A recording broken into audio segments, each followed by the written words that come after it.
Hey guys, tonight we journey back to a freezing medieval village where sleep was never peaceful, privacy barely existed, and your bedroom could quietly become the most miserable place in your entire life.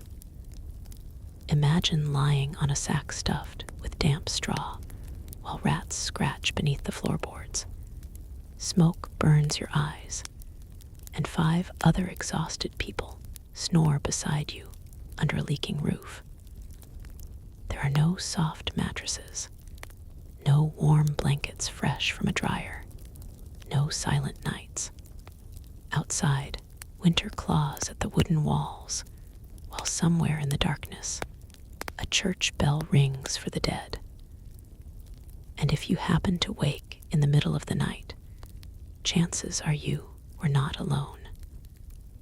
So, before you settle in tonight, maybe light a candle, pull your blanket a little tighter, and prepare yourself for the uncomfortable truth about why medieval bedrooms were truly terrible. The snow had already begun falling before Tomas reached the village of Dunmere. Tiny white flakes drifted through the dark evening sky, while the muddy road beneath his boots hardened into frozen ridges. He had been walking for nearly 2 days after leaving the southern trade road, and by the time the village appeared through the mist, his fingers had become stiff with cold. Dunmere sat beside a narrow forest, surrounded by crooked fences and fields that looked dead beneath winter frost. Smoke curled from low rooftops, though the village itself seemed strangely quiet. Tomas pulled his worn cloak tighter around his shoulders and approached the first cottage near the well. The building leaned slightly to one side, as though the earth beneath it had begun sinking years ago. Light glowed weakly through tiny window slits covered by stretched animal skin instead of glass. Before he could knock, the door opened suddenly. An old woman stared at him with suspicious eyes. "You're late," she muttered. Tomas blinked in confusion. Late for what? The woman ignored the question and looked toward the empty road behind him. "Travelers shouldn't wander after dark in this weather. I only need shelter for the night," Tomas replied carefully. "I can pay." The woman hesitated before stepping aside. "Then come quickly before the wind follows you in." Warmth struck Tomas immediately, though not the comfortable warmth he remembered from richer towns. This heat came mixed with smoke, sweat, damp straw, and the smell of animals. The cottage consisted of a single crowded room. Chickens rested near the hearth. A skinny dog slept beneath a table. Near the far wall, 2 children huddled together under rough wool blankets, while a man sharpened a rusted knife beside the fire. The old woman shut the door hard behind him. "You may sleep there," she said, pointing toward a pile of straw covered by patched cloth. Tomas stared uncertainly. On the floor, the man by the fire laughed without humor. Where else? The traveler removed his wet cloak slowly. He had stayed in peasant cottages before, but something about this room unsettled him. The air felt thick and difficult to breathe because the chimney failed to pull smoke properly upward. Gray clouds lingered across the ceiling beams. Every few moments, Tomas heard scratching sounds inside the walls. The old woman noticed his expression. "Rats," she said plainly. "You grow used to them. One of the children suddenly spoke from beneath the blanket. "Unless they bite your toes first." The adults ignored the comment. Tomas sat near the fire while thawing his hands. "Does everyone sleep in this room?" "Everyone living still," the old woman answered. The traveler looked around again. There were no separate bedrooms, no beds except for a raised wooden frame in the corner where the older couple likely slept. The children shared blankets on the floor while the animals wandered freely between them. Tomas realized the entire family lived, cooked, argued, coughed, and slept inside this single smoky chamber. Outside, the wind screamed across the village. The old man placed another log onto the fire. "Winter worsens every year," he murmured. Tomas nodded politely. "I passed 3 abandoned farms before sunset. Plague took some, hunger took others." Silence followed those words. The old woman handed Tomas a wooden bowl filled with thin cabbage stew. Tiny bits of onion floated in cloudy broth. He thanked her and drank slowly while observing the cottage more carefully. Moisture stained the walls. The roof leaked into buckets placed around the room. Fleas crawled visibly through parts of the straw bedding. Yet the strangest thing was the noise. The cottage never became fully quiet. Chickens shifted constantly. Someone coughed every minute. Wind rattled the roof. Water dripped steadily into wooden pails. Beneath everything came the scratching of unseen creatures inside the walls. "How do people sleep here?" Tomas finally asked. The old man smirked. "Poorly." The family prepared for bed not long after darkness deepened outside. There were no candles to waste. Firelight became the only source of illumination as everyone settled into their places. Tomas lay upon the straw pile and immediately felt dampness beneath his back. Sharp stalks poked through the cloth covering. Something small moved somewhere near his leg. He froze. The child nearest him whispered quietly, "Don't worry." "The rats usually stay near the grain sacks." "Usually," Tomas whispered back. The boy pulled the blanket over his face without answering. The fire dimmed slowly. Soon the room filled with heavy breathing and occasional snores. Tomas shut his eyes, but sleep refused to come. The smoke irritated his throat. Fleas bit his wrists repeatedly. Cold air leaked through cracks in the walls despite the fire. Hours seemed to pass while he stared upward at the blackened ceiling beams. Then came the sound. Knocking, very soft. 3 slow taps against the door. Tomas opened his eyes immediately. Nobody else moved. Again came the knocking. Tap, tap, tap.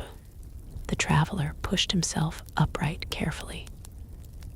Moonlight slipped faintly through the window covering. The old couple still slept.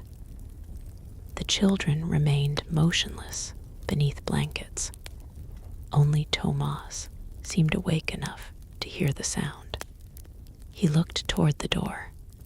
Another 3 knocks echoed through the cottage. The dog beneath the table lifted its head and growled softly. Tomas whispered, "Did you hear that?" No response came. The knocking stopped. For several long moments, only the wind remained. Then from somewhere outside came faint footsteps crunching through snow around the cottage walls. Tomas stood slowly despite the freezing air. His instincts warned him not to approach the door, yet curiosity pulled him forward. He crossed the dark room carefully while avoiding sleeping bodies. The wooden floor creaked beneath his weight. The footsteps stopped directly outside. Tomas held his breath. A woman's voice suddenly whispered through the door. "Please." His skin tightened instantly. The voice sounded weak and desperate. "Please let me inside." Tomas glanced back toward the sleeping family. Still, none of them stirred. He reached cautiously for the wooden latch. Before he could touch it, the old woman's voice emerged sharply from the darkness behind him. "Do not open that door." Tomas turned violently. The old woman sat upright in bed, staring at him. Firelight barely illuminated her pale face. "There's someone outside," Tomas whispered. "I know." "She sounds freezing." The old woman's expression hardened. "That is not your concern." Another soft plea came through the wood. "Please." The traveler frowned. "Why would you leave someone outside in this weather?" Now the old man awakened too. He stared toward the door with exhausted eyes. Because strangers who wander after midnight rarely bring good things. The scratching within the walls suddenly grew louder. Tomas looked again toward the entrance. Snow blew beneath the bottom crack. Whoever stood outside remained completely unseen. The woman's voice came once more. "I only need warmth." One of the children began quietly crying beneath the blankets. The old woman rose from bed, holding a small iron poker from the hearth. "Back away from the door," she ordered Tomas. "This is madness," he muttered. "Someone could die out there." The old woman stepped closer until the firelight revealed deep fear in her eyes. "In Dunmere," she whispered, "people die every winter inside their bedrooms too." Another knock echoed through the cottage. Louder this time. The knocking continued after the old woman's warning, though now the sound had changed. It no longer resembled desperate tapping from frozen fingers. Instead, each strike landed slowly and evenly against the wood, almost patient. Tomas remained near the center of the cottage, while icy air slipped through the cracks around the door. Nobody else moved. Even the children had buried themselves fully beneath their blankets. The old man stood carefully from the bed frame and fed another piece of wood into the fire. Orange light spread across the cramped room again, revealing tired faces and nervous eyes. Smoke curled upward before collecting beneath the rafters. The smell of damp ash mixed with sour sweat and wet straw. Outside, the woman spoke once more. "I know you hear me." The old woman tightened her grip on the iron poker. "Go away," she called harshly. For several seconds, there was only silence beyond the door. Then came soft laughter. Not loud, not cruel, almost sad. Tomas felt his stomach tighten. He had expected pleading or anger, not laughter. The old man crossed himself quickly. She should not be here this early. Tomas looked toward him. Who is she? But neither elder answered. Another gust of winter wind slammed against the cottage walls. Somewhere farther in the village, a dog began barking wildly before stopping all at once. The sudden quiet afterward felt unnatural. Tomas lowered his voice. If this is some village superstition, you should tell me now. The old woman finally glanced toward him. Her face looked older in the firelight than it had earlier that evening. Years ago, she whispered, a widow lived near the northern fields. Her husband froze during winter travel. Her youngest daughter died from fever soon after. By spring, the woman had lost her mind entirely. The child beneath the blanket interrupted softly. She slept beside the corpses. The old woman nodded once without looking away from the door. She refused burial, said the cold kept them peaceful. Villagers eventually found her inside her cottage, holding the dead child beside the hearth. Tomas frowned uneasily. What does that have to do with tonight? The old man answered this time. After her death, people began hearing knocks during heavy snowstorms. A fresh knock echoed immediately after his words. Tap, tap, tap. Tomas swallowed hard, but forced himself to sound calm. And you believe some dead woman walks through the village asking for warmth? No, the old woman replied quietly. We believe exhaustion makes people foolish. Another pause followed. Then she added, but the foolish often disappear. The fire cracked loudly. Tomas rubbed his tired eyes. 2 days of cold travel and little sleep had already clouded his thoughts. Perhaps the entire village simply frightened itself with winter stories. He had seen similar fears elsewhere. Long nights and hunger could turn ordinary sounds into terrifying things. Still, the voice outside unsettled him. You should ignore her, the old man muttered. The traveler slowly returned toward his straw bedding, though he kept glancing at the door. The knocking had stopped again, replaced only by the moaning wind outside. The old woman remained awake for a long while, holding the poker across her lap.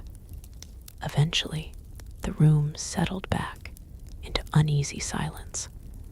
Tomas lay down once more upon the damp straw.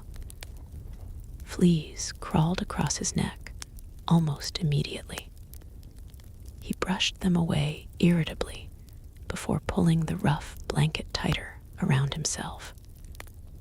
Beside the hearth, the flames weakened again until most of the room disappeared into shadow. Minutes passed, perhaps an hour. At some point, exhaustion finally dragged Tomas into shallow sleep. But rest inside Dunmere never lasted long. A sudden scream shattered the darkness. Tomas jerked awake instantly. The children were crying. The dog barked frantically, while the old man stumbled toward the window opening. Another scream came from outside. A man this time. Panicked. Help us. The village erupted with noise. Doors slammed open nearby. People shouted through the storm. Tomas grabbed his boots while the old woman rushed toward the entrance. "Stay inside," she warned. But Tomas ignored her and followed the old man out into the freezing night. Snow whipped violently through the village lanes. Lanterns flickered everywhere as frightened villagers gathered near the well. Several pointed toward a cottage near the tree line. Smoke poured from its roof. "No," the old woman whispered beside Tomas. The cottage door burst open suddenly, and a barefoot man stumbled outside carrying a child wrapped in blankets. Behind him came a woman coughing violently from thick smoke. Villagers rushed forward with buckets. Tomas joined them instinctively, helping form a line from the frozen well. Water splashed uselessly against the burning roof, while sparks blew upward into the snowy darkness. "What happened?" Tomas shouted over the chaos. Nicholas fell asleep beside the hearth, someone yelled back. Blankets caught fire. The traveler stared at the flames. In such cramped homes, fire spread terrifyingly fast. Straw bedding, wooden beams, dry cloth, everything became fuel within moments. The child in the man's arms continued screaming. Another villager suddenly shouted, "There's still someone inside." The father's face turned pale. Marta. Without thinking, Tomas wrapped part of his cloak over his mouth and rushed toward the burning doorway. The heat struck him instantly. Smoke filled the single-room cottage so thickly he could barely see. Sparks floated through the air while fire climbed across the ceiling beams. Chickens shrieked somewhere in the darkness. "Marta," he shouted. A weak cough answered from near the back wall. Tomas pushed through smoke until he found a little girl curled beside an overturned stool. He grabbed her quickly and turned toward the entrance. Then something strange happened. Through the smoke, near the far corner of the room, Tomas thought he saw another figure standing perfectly still beside the bed frame. A woman, pale-faced, watching silently. For one horrifying second, he believed it was the midnight visitor from outside the cottage earlier. Then burning wood collapsed nearby, and the figure vanished behind sparks. Tomas stumbled back outside, carrying the child, just as part of the roof caved inward.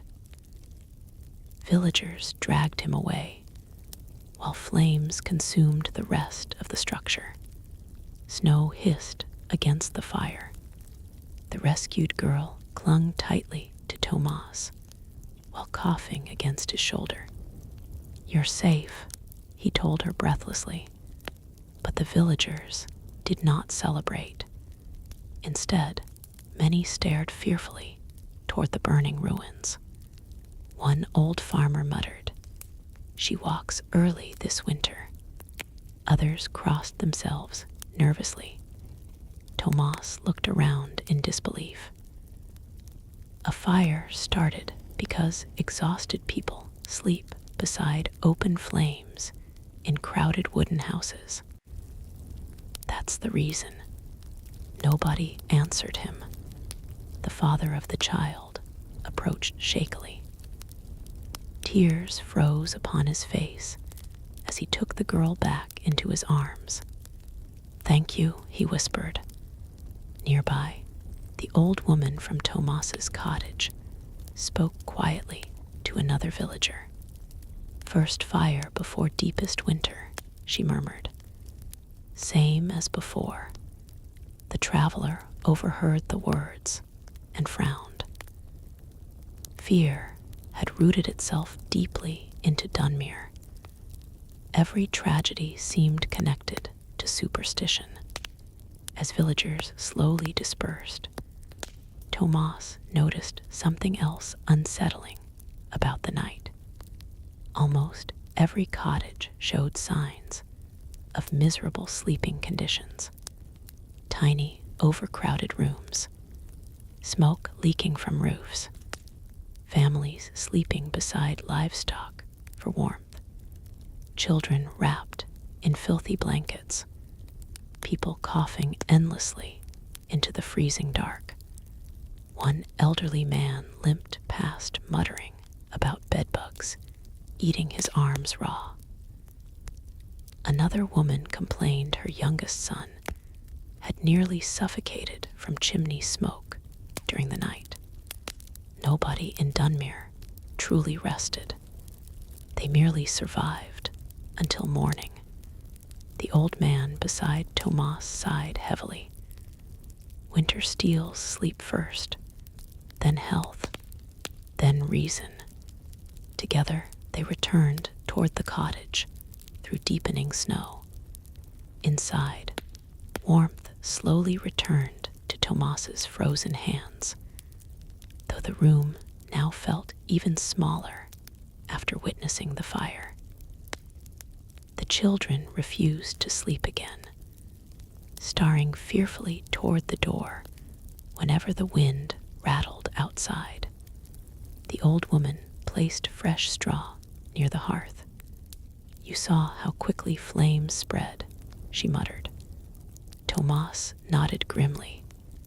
"In richer towns," he said, "people build upper chambers, separate sleeping rooms." The old man laughed weakly while removing snow from his boots. "Rich people also eat meat every week. Dunmere has neither luxury." He pointed around the cottage. "One room means shared warmth. Animals help keep us alive. Without them, some winters would kill half the village." The traveler understood the logic. Medieval bedrooms were not designed for comfort. They existed only to fight death a little longer against cold and hunger. Yet comfortlessness created its own suffering. No privacy, no silence, no clean air, no protection from insects, disease, smoke, or fear. The old woman suddenly handed Tomas a rough cloth sack. "What is this?" he asked. "Fresh straw." He stared in confusion. "For your bedding," she explained. "The old pile has fleas." Tomas almost laughed from exhaustion. "And the new straw does not." A faint smile finally touched the old woman's face. "Less fleas." Outside, snow continued falling over Dunmere, while smoke drifted across the sleeping village. One cottage now stood blackened and ruined beside the forest edge. Somewhere far beyond the frozen fields, wolves howled faintly in the darkness. The fire dimmed again. The old man stretched painfully before settling beneath his blankets. "Try sleeping while you can," he warned Tomas quietly. "Morning comes quickly here." Tomas lay back onto the fresh straw. It smelled slightly cleaner, but remained hard and uneven beneath his aching body. He pulled the blanket over himself and stared upward into drifting smoke. Then, just before closing his eyes, he heard it again, very distant now, 3 soft knocks, echoing somewhere outside in the snowy village.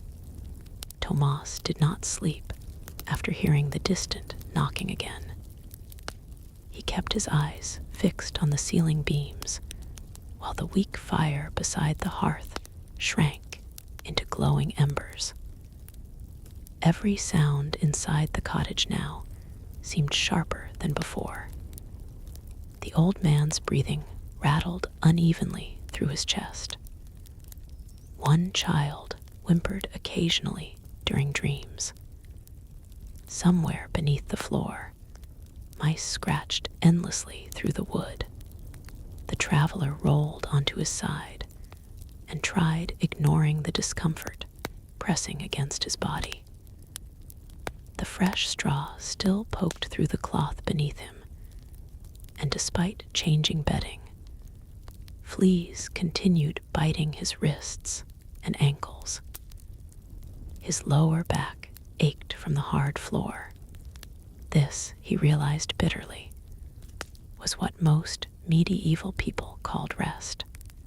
Not comfort, not peace, merely lying down long enough to survive another day. Hours crawled forward painfully. The fire eventually died completely, leaving only darkness and cold. Frost formed slowly around the edges of the tiny window covering. Tomas pulled the blanket tighter, but could still feel winter air leaking through gaps in the walls. Then the coughing began again. The old man sat upright suddenly, hacking violently into his arm. Deep, wet coughs echoed through the cottage until even the children awakened nervously. The old woman rubbed his back with tired hands. Easy now, but the coughing only worsened. Tomas watched uneasily. Smoke from indoor fires clearly damaged the villagers badly. In cramped cottages without proper chimneys, entire families breathed thick smoke every night while sleeping. The old man finally spat into a wooden bucket near the bed frame. Dark blood stained the bottom. Nobody spoke for several seconds afterward. Finally, the old woman whispered, "You should rest." The man laughed weakly. "Rest killed better men than me." Tomas pretended not to notice the blood, though the image lingered in his mind. So many dangers lived inside these bedrooms. Smoke poisoning, disease, fleas, mold, fire, cold. Even simple sleep could become dangerous. The children eventually drifted off again, but Tomas remained awake until gray morning light finally crept through the window. Dawn revealed the cottage even more clearly than before, and daylight did the room no kindness. Moisture darkened entire sections of wall. Tiny insects crawled across blankets left near the hearth. The straw bedding looked filthy despite being recently changed. Chickens had left droppings near the entrance during the night. The smell inside the room had grown worse after hours, with no fresh air. The old woman opened the door at sunrise, allowing freezing wind to sweep through the cottage. Tomas inhaled deeply despite the cold. Outside air felt cleaner than anything indoors. Villagers already moved through the muddy lanes, carrying water buckets and bundles of wood. Smoke rose from nearly every rooftop across Dunmere. The burned cottage near the forest still smoldered black against the snow. The old man stepped outside beside Tomas while wrapping himself in a wool cloak. "You stare like a man seeing the world differently," he muttered. Tomas looked toward the village. "I've stayed in poor places before, but this," he hesitated carefully. "How do people endure winters here year after year?" The old man followed his gaze. "You stop expecting comfort." A church bell rang somewhere near the center of Dunmere. Slow, heavy, the old man sighed immediately. Another death. They walked toward the bell together through narrow, muddy paths lined with frozen puddles. Villagers emerged silently from cottages, many still wrapped in blankets or half-dressed from sleep. Tomas noticed how exhausted everyone appeared, purple shadows beneath their eyes, sluggish movements, constant coughing. A young woman carried a crying infant beneath her cloak, while muttering to another villager, "He hasn't slept in 3 nights." The other woman replied bitterly, "Neither have we." Near the small church, several men gathered around a wooden cart. A body lay beneath rough cloth. Father Aldrich, the village priest, stood nearby, holding a candle lantern despite daylight. "He passed before dawn," someone whispered. "Who?" "Harlan the miller." Tomas recognized the name from the previous night's conversations. One villager leaned closer and quietly added, "Smoke took his lungs years ago." The priest began praying softly, while snow drifted around the gathering crowd. Tomas studied the dead man's cottage nearby. Like every other home in Dunmere, it had only one room. Smoke stains blackened the doorway above the entrance. A tiny window barely allowed any light inside. The traveler suddenly understood something grim. People here did not merely suffer poor sleep occasionally. Their entire lives slowly decayed because of how they lived and rested. Children grew sick breathing smoke since birth.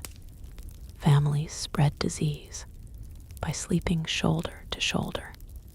Parasites thrived in filthy bedding, never fully cleaned. Bodies weakened from endless cold nights, and because darkness ruled half the day during winter, people spent enormous portions of life trapped inside those miserable rooms. Father Aldrich finished the prayer before approaching Tomas directly. "You're the traveler," the priest said. Tomas nodded respectfully. "I heard you helped rescue Nicholas's daughter." "She was lucky." The priest glanced toward the burned cottage ruins. "Luck grows rare lately."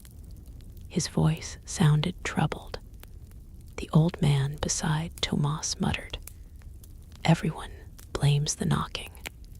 Several villagers nearby crossed themselves immediately.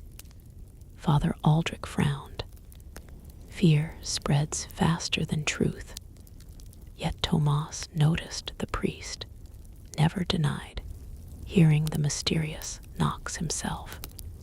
Before Tomas could ask more questions, shouting erupted from farther down the village road. 2 boys came running breathlessly through the snow. They found another one. Villagers turned instantly. Where? In the north, shed near the fields. A nervous murmur spread through the crowd.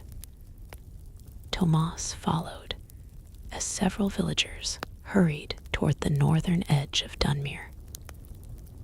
Snow crunched beneath boots, while freezing wind whipped across open ground. The shed stood alone beside abandoned farmland. Its roof sagged heavily beneath ice. One door hung partly open. A man waited outside, pale-faced and trembling. "She's inside." Father Aldrich stepped forward, first carrying the lantern. Tomas followed close behind despite the villagers' hesitation. The smell hit them immediately. Rot, damp wood, human waste. Inside the shed, an elderly woman lay curled beneath filthy blankets atop a pile of straw. Her skin looked gray in the lantern light. Beside her rested several empty bowls and a broken stool. "She lived here," Tomas whispered. The villager near the entrance nodded miserably. After her sons died, nobody had room for her. Tomas stared in disbelief. The woman had clearly frozen during the night. Father Aldrich knelt beside the body quietly. How long since anyone checked on her? Silence answered him. Finally, someone muttered, 3 days maybe. The priest shut his eyes briefly. Tomas looked around the tiny shed. Even this miserable place resembled a bedroom of sorts.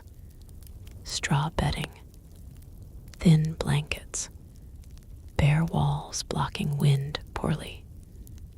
Medieval sleeping conditions could become horrifying once poverty deepened enough. The old man beside Tomas whispered grimly, "Cold bedrooms kill slower than swords, but they kill more people." As villagers carried the woman's body away, Tomas noticed strange marks scratched into the wooden wall near her bedding. 3 lines, perfectly straight, like claw marks. One of the boys pointed fearfully. "Look." Several villagers backed away immediately. The old woman from Tomas's cottage whispered. She heard the knocking too. Father Aldrich stood slowly. Enough. But unease spread rapidly through the crowd. Tomas approached the wall carefully. The scratches looked fresh, perhaps made by rats or desperate fingernails. Still, the sight unsettled him more than he wished to admit. Outside, snow began falling harder again. The villagers returned toward Dunmere in near silence. Fear lingered heavily over everyone now.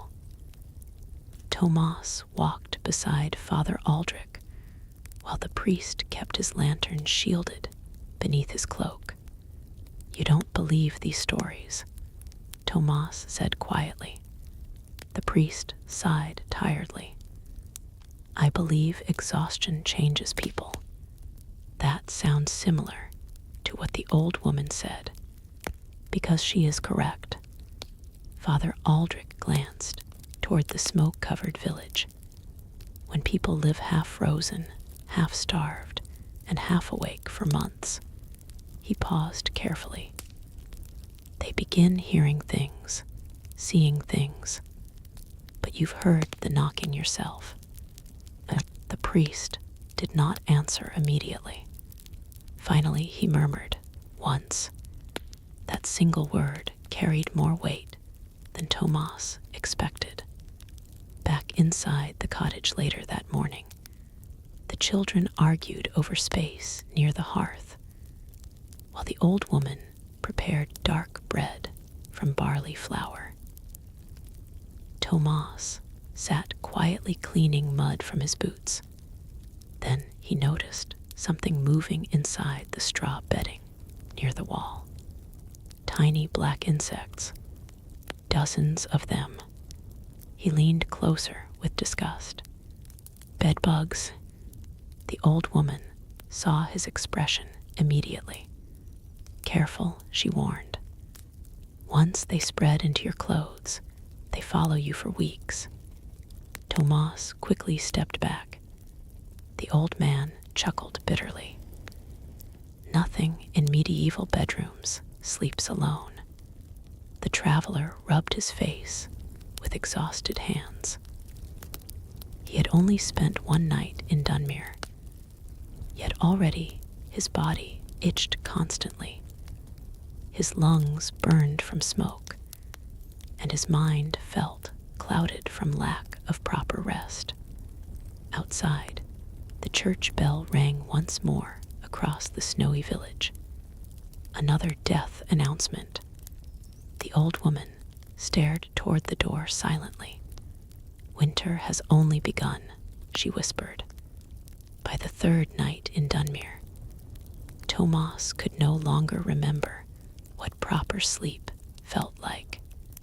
Every evening followed the same miserable pattern. Darkness arrived early across the village, forcing families indoors long before exhaustion truly came. Fires filled cottages with smoke thick enough to sting the eyes. Damp wool blankets trapped foul smells from bodies never fully washed during winter. Fleas and bedbugs emerged once the room grew warm. Children cried. Dogs barked. Coughing echoed endlessly through thin walls. And always, beneath everything else, came the constant fear of cold. Not dramatic freezing beneath open skis. Slower than that. A creeping chill that settled into bones while people slept. Fingers numb beneath blankets. Frost forming along walls before dawn. Breath visible indoors.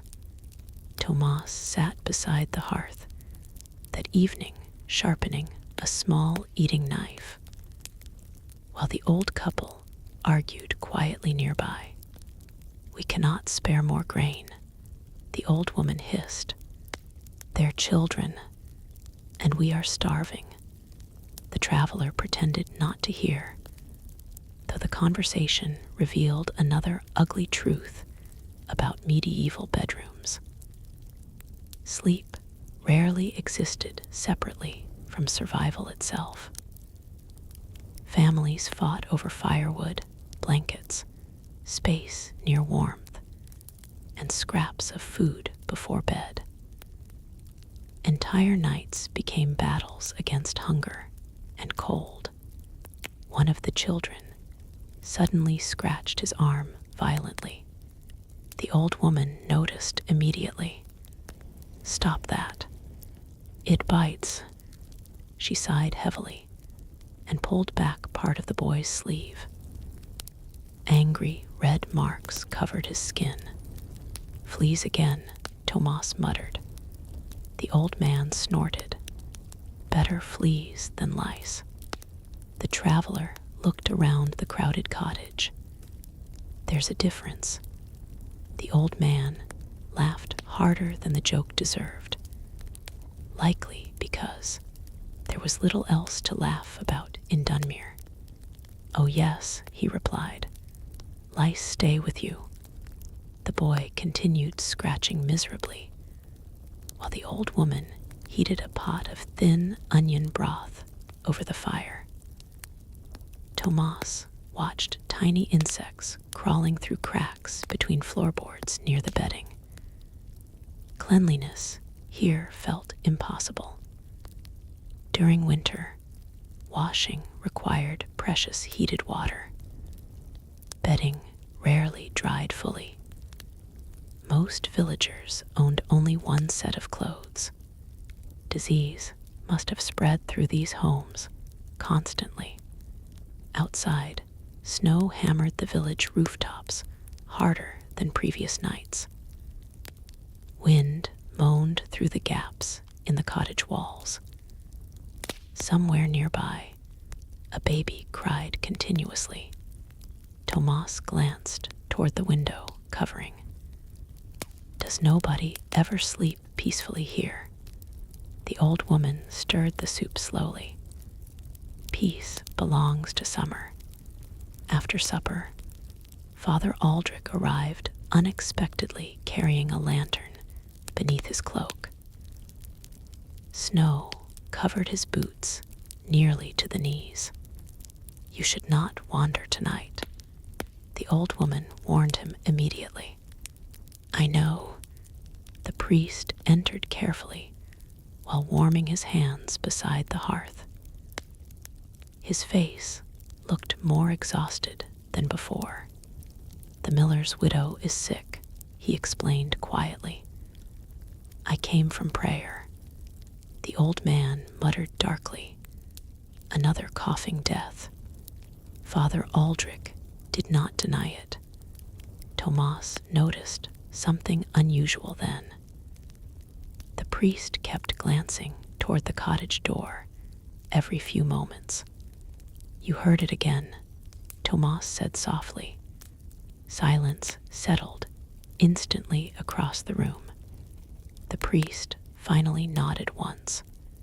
When, this afternoon, the children moved closer to the fire, Father Aldrich lowered his voice. 3 knocks against the church door while I prepared burial cloth. The old woman crossed herself quickly. Tomas frowned, and someone was there.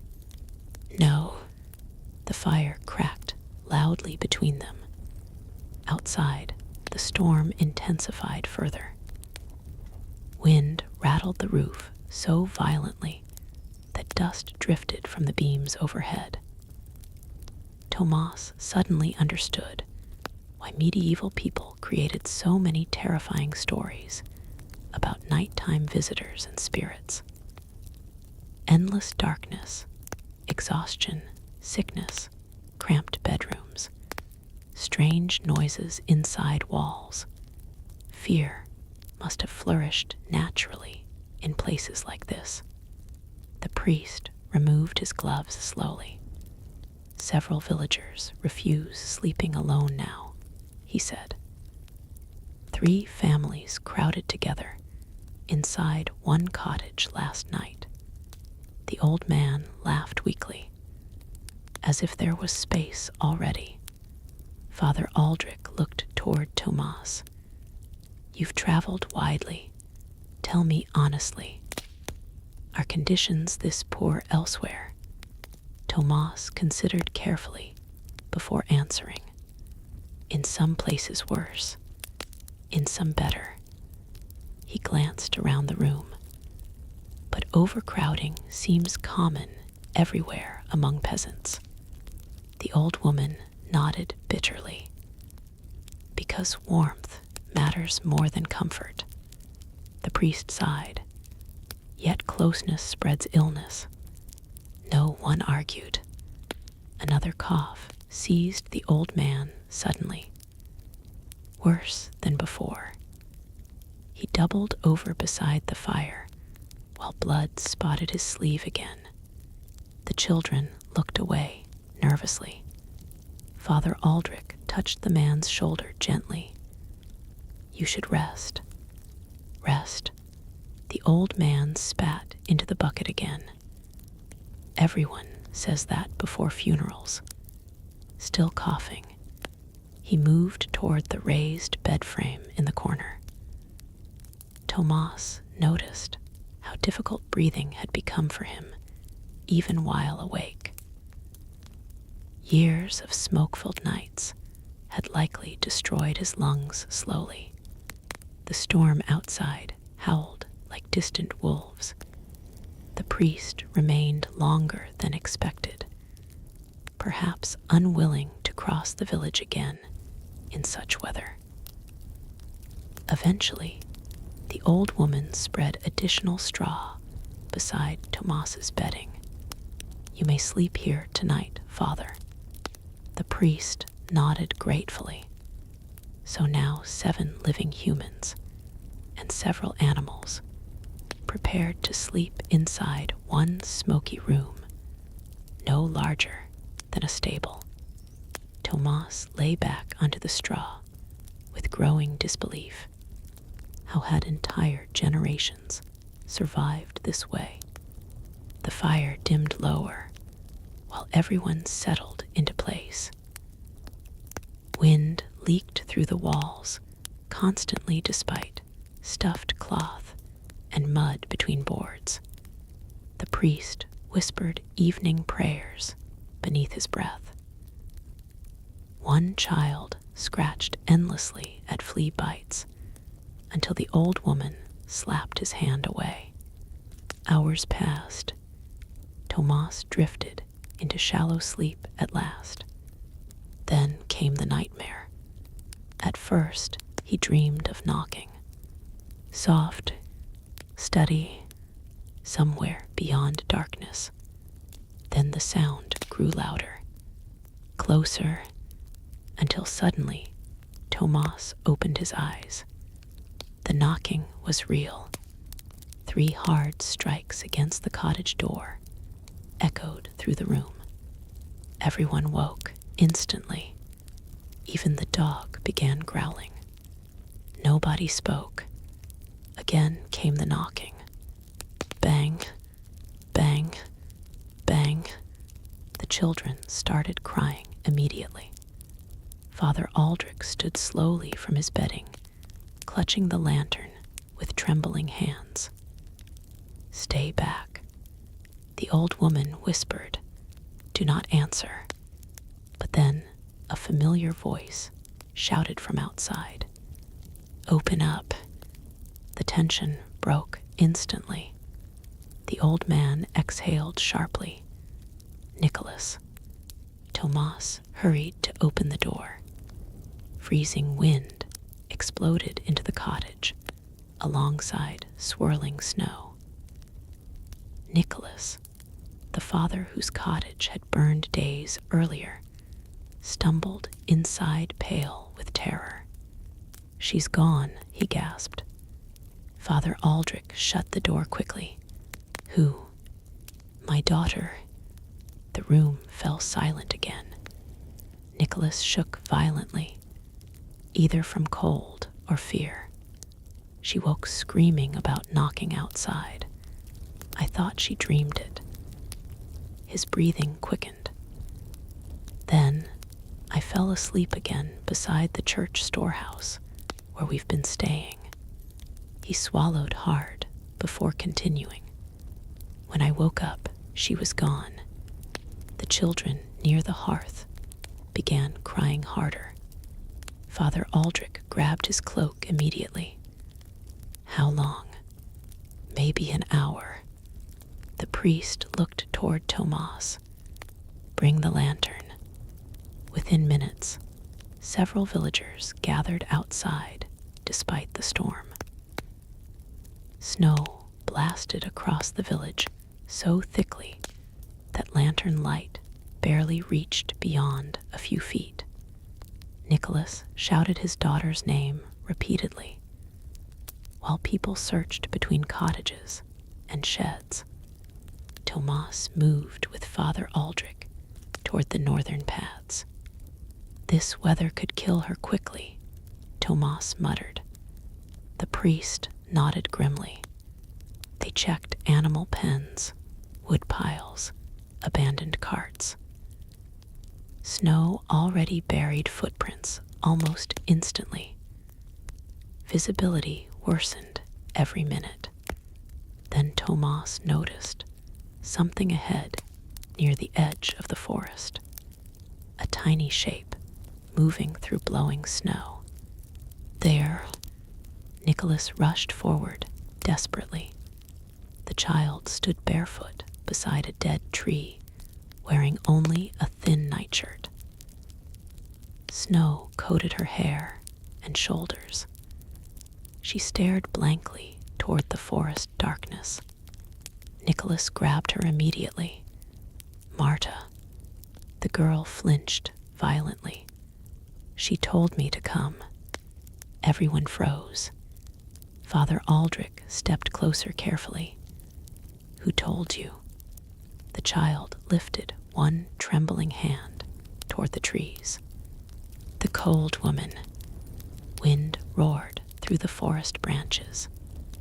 Nicholas wrapped the girl tightly in blankets, while villagers exchanged terrified looks. Tomas knelt before her gently. "What cold woman?" The child's lips trembled blue from freezing. "She said bedrooms are lonely." A terrible silence followed. Then, from somewhere deep within the dark forest, came 3 faint knocks, echoing through the storm. Nobody spoke after the knocking echoed through the forest. Snow swirled violently around the villagers, while lantern flames flickered in the freezing wind. Nicholas held his daughter tightly against his chest, as though releasing her even briefly might allow the darkness to steal her away again. Father Aldrich stared toward the trees with pale eyes. Tomas listened carefully. Nothing followed the sound now, except the groaning of branches beneath heavy snow. One villager whispered shakily, "We should leave." Nobody argued. The group hurried back toward Dunmere through knee-deep drifts. Marta, the rescued child, remained strangely quiet the entire walk home. She no longer cried or trembled. Instead, she stared blankly ahead while clutching her father's cloak. Inside the cottage, warmth slowly returned to their frozen hands and faces. The old woman wrapped the girl in dry wool blankets near the hearth, while Father Aldrich whispered prayers beneath his breath. Tomas crouched beside Marta carefully. What did the woman look like? The child stared into the flames before answering. She was smiling. Nicholas shuddered visibly. The old woman handed Marta a wooden cup filled with warm broth. "Did you know her?" The girl nodded slowly. She said she used to sleep in cold rooms too. The cottage fell silent again. Outside, wind rattled the walls hard enough to make dust drift from the rafters. The fire cracked loudly between uneasy faces. Tomas rubbed exhaustion from his eyes. Lack of proper sleep had begun affecting everyone. He could see it clearly now. Villagers frightened by ordinary sounds. Children wandering half awake into snowstorms. Adults hearing knocks during lonely winter nights. Perhaps Dunmere's greatest danger was not ghosts. Perhaps it was exhaustion itself. The old man near the bed frame suddenly spoke through another fit of coughing. When people stop sleeping properly, he struggled for breath before continuing. Their minds weaken first. Father Aldrich nodded grimly. Monks write about it. Long winters create strange visions. Nicholas looked unconvinced. Visions do not lead children into forests. No, Tomas replied quietly, but fear can. The child beside the fire suddenly looked toward the cottage door. She's outside again. Every person in the room stiffened instantly. The wind howled beyond the walls. Then came the sound. 3 slow knocks. Tap, tap, tap. Nicholas nearly dropped the cup in his hands. The old woman whispered harshly, "Ignore it." Another pause followed. Then a woman's voice drifted faintly through the wood. You left me in the cold. Marta buried her face into the blankets immediately. Father Aldrich gripped his lantern tightly. Tomas noticed the priest's hands trembling now. The voice came again. "Please," the old man muttered bitterly. "Every winter the same." Tomas frowned toward him. "You've heard this before." The old man stared into the dying fire. "Not me, my father." Silence settled heavily across the room. "He once told me," the old man continued, "that winters in Dunmere used to be worse. Whole families sleeping together beside fires because snow buried half the village. People woke beside frozen corpses some mornings. The old woman nodded slowly. Children died often. Another knock interrupted them. Bang! The cottage door shook harder this time.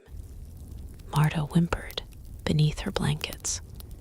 Father Aldrich finally stepped forward. Enough. The old woman grabbed his arm instantly. Don't. But the priest looked exhausted, beyond fear now. If someone truly stands outside in this weather, no one stands there, she snapped. Father Aldrich hesitated only briefly before pulling the door open. Freezing wind exploded inward, scattering ash from the hearth across the floor.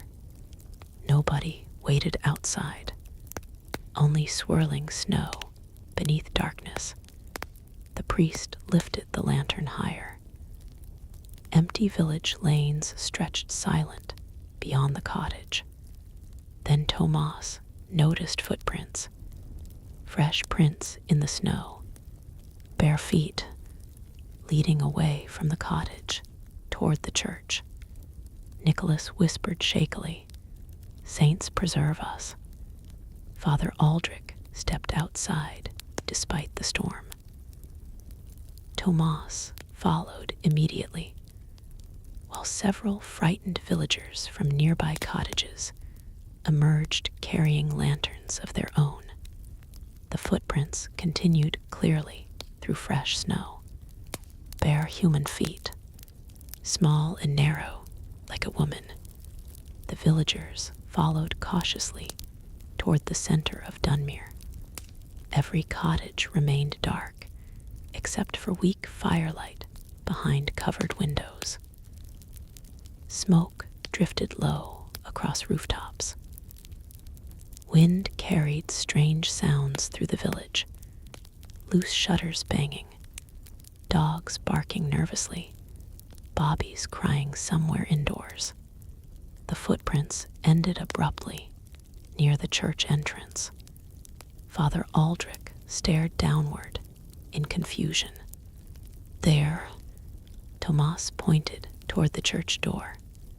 3 long scratches marked the wood, exactly like those found inside the frozen woman's shed. Several villagers backed away immediately. "She wants inside," someone whispered. Father Aldrich swallowed hard before pushing open the church doors. Cold darkness waited beyond. The priest raised his lantern, while everyone entered cautiously. The church smelled of old wood, melted wax, damp stone, and smoke from countless winter gatherings. Rows of rough benches faced the altar, while frost clung to parts of the walls. Nothing appeared unusual at first. Then Tomas heard movement above them. Soft creaking. Everyone looked upward simultaneously. A shape moved across the upper rafters. Nicholas shouted in terror. The lantern light caught the figure briefly. Long hair hanging downward, pale limbs wrapped in torn cloth. Then it scrambled deeper into the shadows overhead. Several villagers fled instantly toward the doors. Father Aldrich lifted the lantern higher. "Who's there?" No answer came, only creaking wood. Tomas squinted upward carefully. The figure seemed too thin, too small. Then suddenly, it dropped from the rafters onto a pile of old blankets near the back wall. A boy screamed. Not a ghost, a child. The figure tried running immediately, but Tomas caught him before he reached the doors. "Wait," the struggling figure cried wildly beneath torn blankets and filthy cloth. Tomas finally pulled the hood away from the face. A young girl, maybe 13 years old. Her skin looked pale with hunger.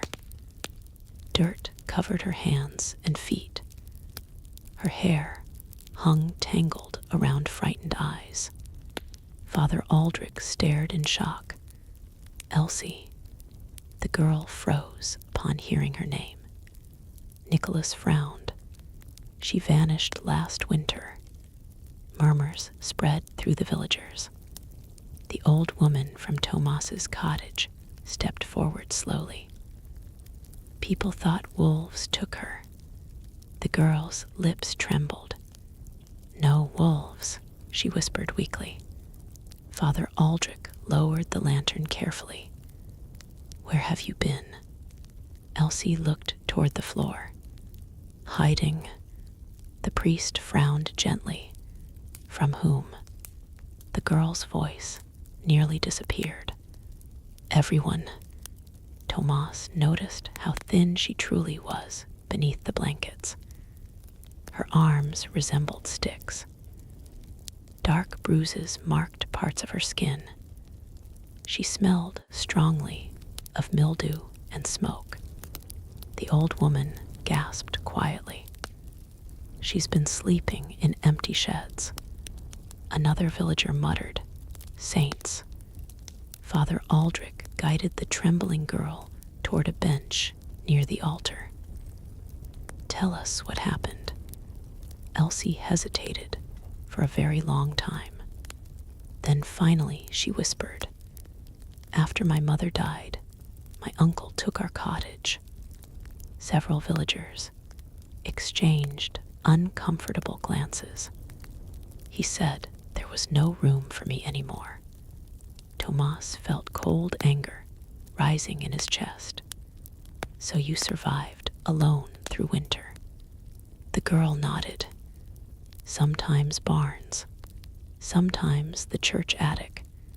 Her voice cracked painfully. "Sometimes outside." Father Aldrich shut his eyes briefly. The truth settled over the room slowly and horribly. The mysterious knocking, the sightings near cottages, the scratches, the pale figure in darkness. Not a spirit haunting bedrooms. A starving, homeless girl wandering through Dunmere's nights, searching for warmth. Nicholas lowered his head in shame. The old woman whispered, "We thought." "Yes," Father Aldrich interrupted softly. "You thought fear was easier than guilt." Nobody answered him. Elsie stared toward the church floor. "Sometimes I knocked because I was cold." Tears filled her eyes, but people screamed when they heard me. Tomas remembered the desperate voice outside the cottage door during his first night. "Please let me inside." A terrible silence filled the church. Outside, snow continued falling over Dunmere, while icy wind swept through the cracks in ancient walls. Father Aldrich finally removed his heavy cloak. and placed it gently around Elsie's shoulders. "No more sleeping alone," he said quietly. The girl began crying then. Not loudly, just exhausted tears from someone who had spent too many nights freezing in darkness, while an entire village feared shadows instead of helping her. Tomas looked around the church at the ashamed faces surrounding them, and for the first time since arriving in Dunmere, he understood the cruelest thing about medieval bedrooms. Sometimes the worst part was not the cold, or the fleas, or the smoke.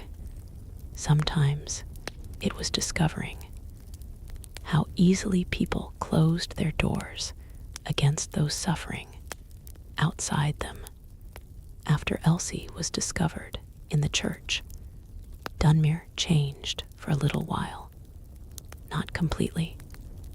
Villages like this could not transform overnight. Winter still clawed at the walls each evening. Smoke still filled cottages until eyes watered and lungs burned. Fleas still lived in blankets and straw bedding. But for several days, the fearful whispers about ghosts and midnight spirits faded into embarrassed silence. People had been terrified of a starving child. That truth lingered heavily across the village. Father Aldrich arranged for Elsie to sleep inside the church storeroom near the kitchen hearth, where it stayed warmer than most cottages. Several women brought spare blankets, though nearly all were rough, patched, and crawling with insects. Even kindness in Dunmere came with discomfort. Tomas visited the church often during those days, mostly because the storeroom chimney actually worked better than the cottages. Smoke rose properly upward instead of filling the room. The difference amazed him. After spending nights breathing thick gray air inside the old couple's cottage, sitting inside a cleaner room almost felt luxurious. Elsie sat near the hearth one afternoon while carefully sewing torn cloth together. "You're quieter now," Tomas observed. The girl shrugged weakly. "People stop talking when they feel ashamed."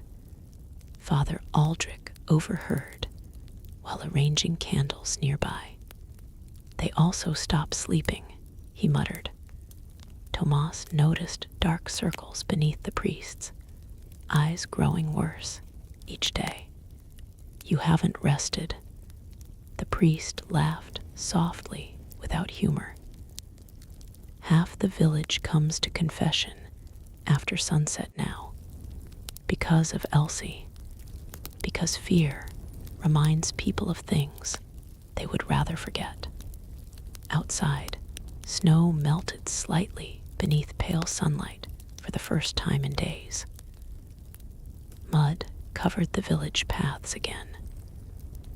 Chickens wandered freely near the well, while several men repaired Nicholas's burned cottage. Life moved forward because it had to. Yet Tomas sensed another tension growing beneath the surface of Dunmere. The villagers remained exhausted, and exhaustion changed people. At night, coughing still echoed endlessly between cottages. Bobbies cried until dawn.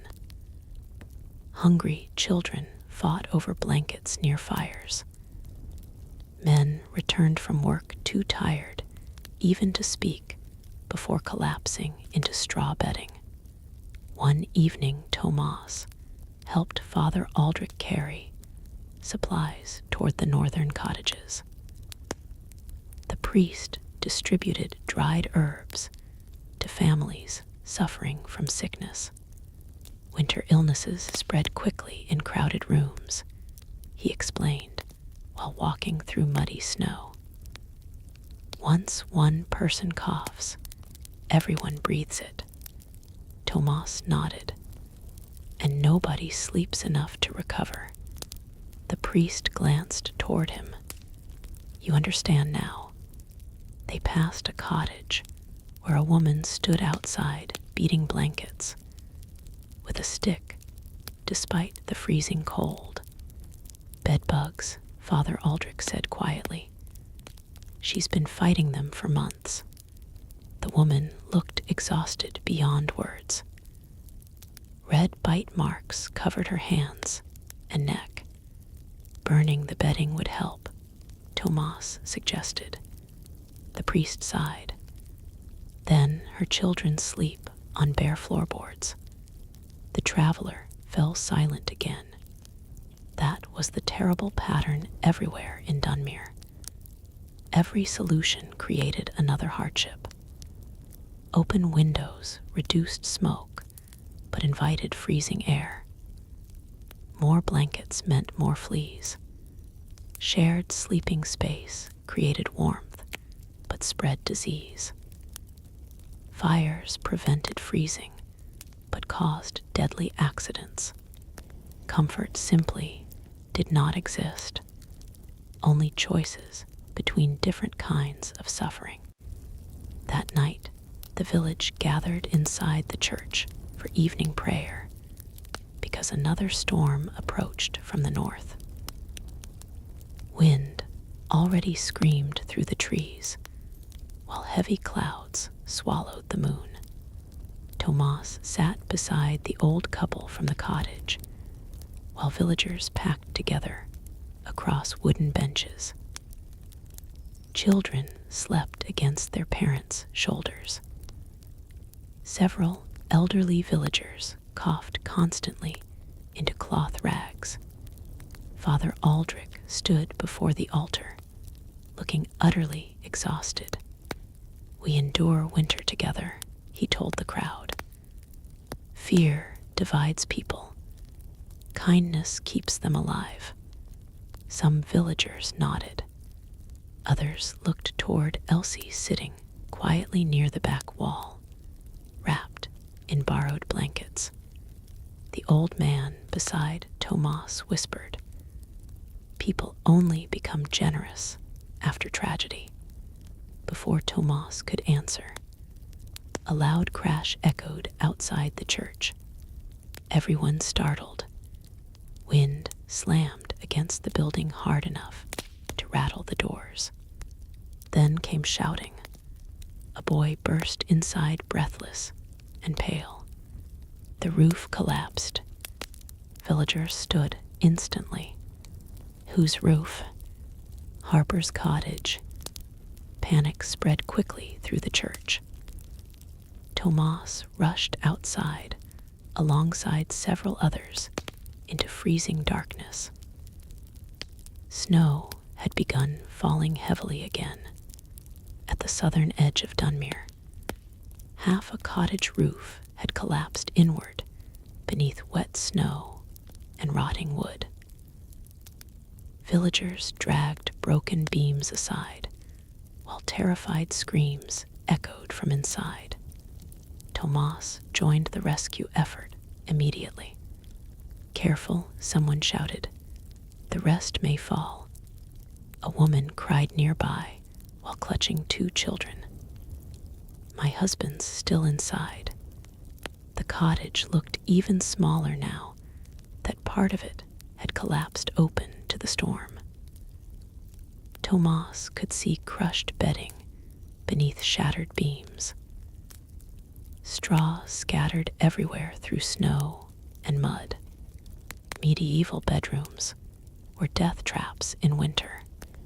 Weak roofs, heavy snow, crowded sleeping spaces, open fires, smoke, disease. Every night carried danger. Tomas and 2 other villagers finally lifted a broken support beam enough for a trapped man to crawl free coughing blood and dust. His leg bent unnaturally beneath him. The injured man screamed as villagers dragged him away from the collapsing structure.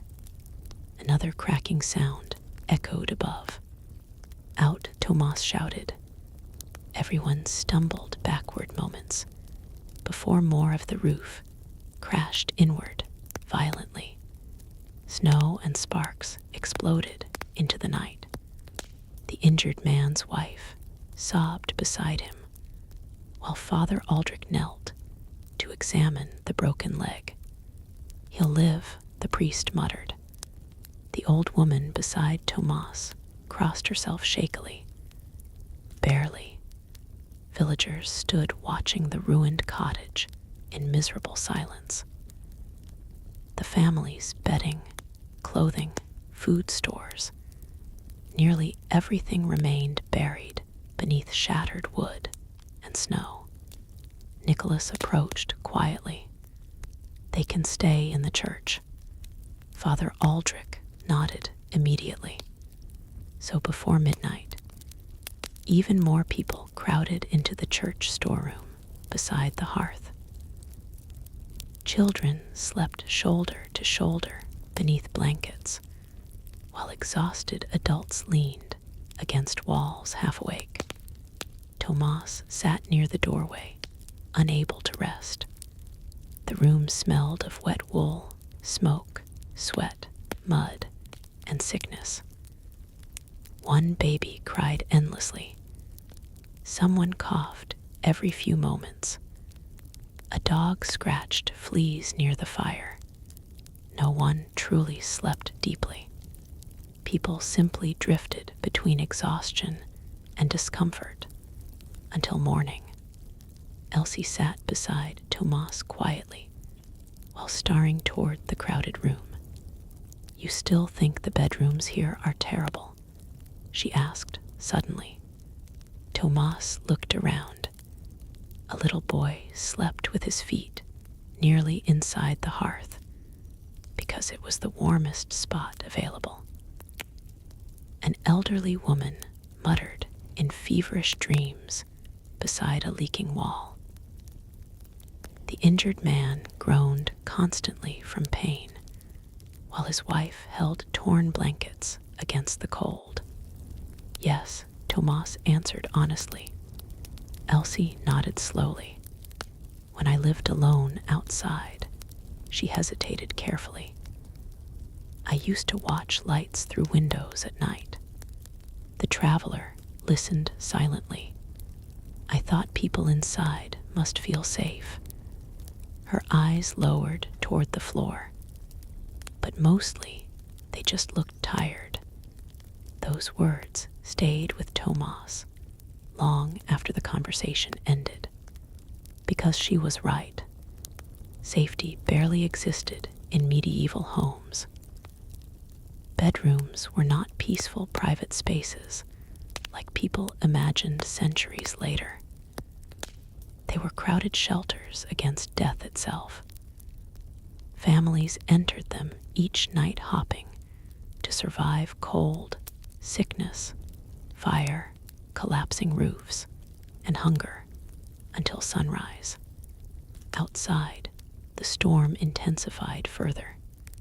Snow hammered against the church walls, while freezing wind moaned through ancient cracks in the stone. Most of the villagers eventually drifted into restless sleep, despite the noise and discomfort. But sometime deep into the night, Tomas noticed Father Aldrich still awake near the altar. The priest stared toward the church doors with troubled eyes. "You hear something?" Tomas whispered. Father Aldrich hesitated, then slowly nodded. At first Tomas heard only the storm. Then faintly, beneath the wind, came another sound. Knocking, very soft, very distant. 3 slow taps, echoing somewhere outside the church again. Tomas rose quietly from the storeroom floor, while most of Dunmere slept in exhausted silence around him. The church looked ghostly in the weak lantern light. Shadows stretched across stone walls, while snow hissed softly against the windows. Families lay crowded together beneath rough blankets near the hearth. Children curled beside strangers simply because there was no more space left. The smell inside had grown unbearable during the night. Wet boots, smoke, unwashed bodies, sickness, too many people breathing the same stale air. Tomas stepped carefully between sleeping villagers and joined Father Aldrich near the altar. "You heard it too," the priest whispered. Another faint knocking drifted through the storm outside. 3 slow taps, then silence. Tomas frowned toward the doors. Maybe someone needs shelter. The priest's tired eyes darkened. Or maybe another frightened soul wanders, half asleep through snow. Neither possibility comforted him anymore. For several moments, they listened quietly while wind groaned around the church. The knocking did not return. Finally, Father Aldrich sighed. "I am too old for winter nights." "You're not old. I feel old." The priest rubbed his face wearily. Tomas noticed how badly his hands shook now. Lack of rest had worn him down terribly over recent weeks. "How much do you sleep?" Tomas asked. Father Aldrich laughed softly. "Like everyone else in Dunmere. Poorly." The priest moved toward the hearth and added another piece of wood carefully. Sparks floated upward through smoky air. "When I was younger," he murmured, "I believed hardship made people stronger. And now I think endless hardship simply makes people tired." Those words settled heavily between them. Tomas looked around the overcrowded church again. Some villagers coughed violently, even while sleeping. Others muttered through nightmares. One elderly man scratched at lice beneath his collar until blood stained his neck. Medieval bedrooms did not restore the body. Often they destroyed it slowly instead. Suddenly, a woman screamed. The sound shattered the church silence. Instantly, villagers jerked awake everywhere, while children began crying in confusion. Tomas rushed toward the far corner, where a pregnant woman sat trembling beside her blankets. "There's something in the straw," she cried. Several people backed away immediately. Father Aldrich lifted the lantern higher. Movement rippled beneath the bedding. Then dozens of rats burst outward across the floor. Children screamed. Women climbed onto benches. The rats scattered wildly between sleeping bodies, searching for crumbs and warmth, before disappearing into cracks along the church walls. Nicholas cursed loudly. "Saints preserve us." The pregnant woman covered her face in horror. One touched the baby. The old woman from Tomas's cottage muttered bitterly. "Rats go where warmth lives." Tomas felt disgust crawl through him. He had seen rodents before inside poor homes, but never in such numbers. The creatures clearly thrived in Dunmere during winter. Food scraps, crowded bedding, and endless hiding places created paradise for them. One child near the hearth suddenly whimpered. "They bite." Nobody answered, because everyone already knew it was true. The panic slowly settled, though many villagers refused, returning fully to sleep afterward. Tomas overheard exhausted conversations spreading through the room. "My daughter woke with bites last week. They got into the grain sacks again. One crawled across my face last night." Father Aldrich rubbed his forehead painfully. "Too many people sleeping together. But outside means freezing," Nicholas replied. Again, there was no solution, just another choice between suffering and danger.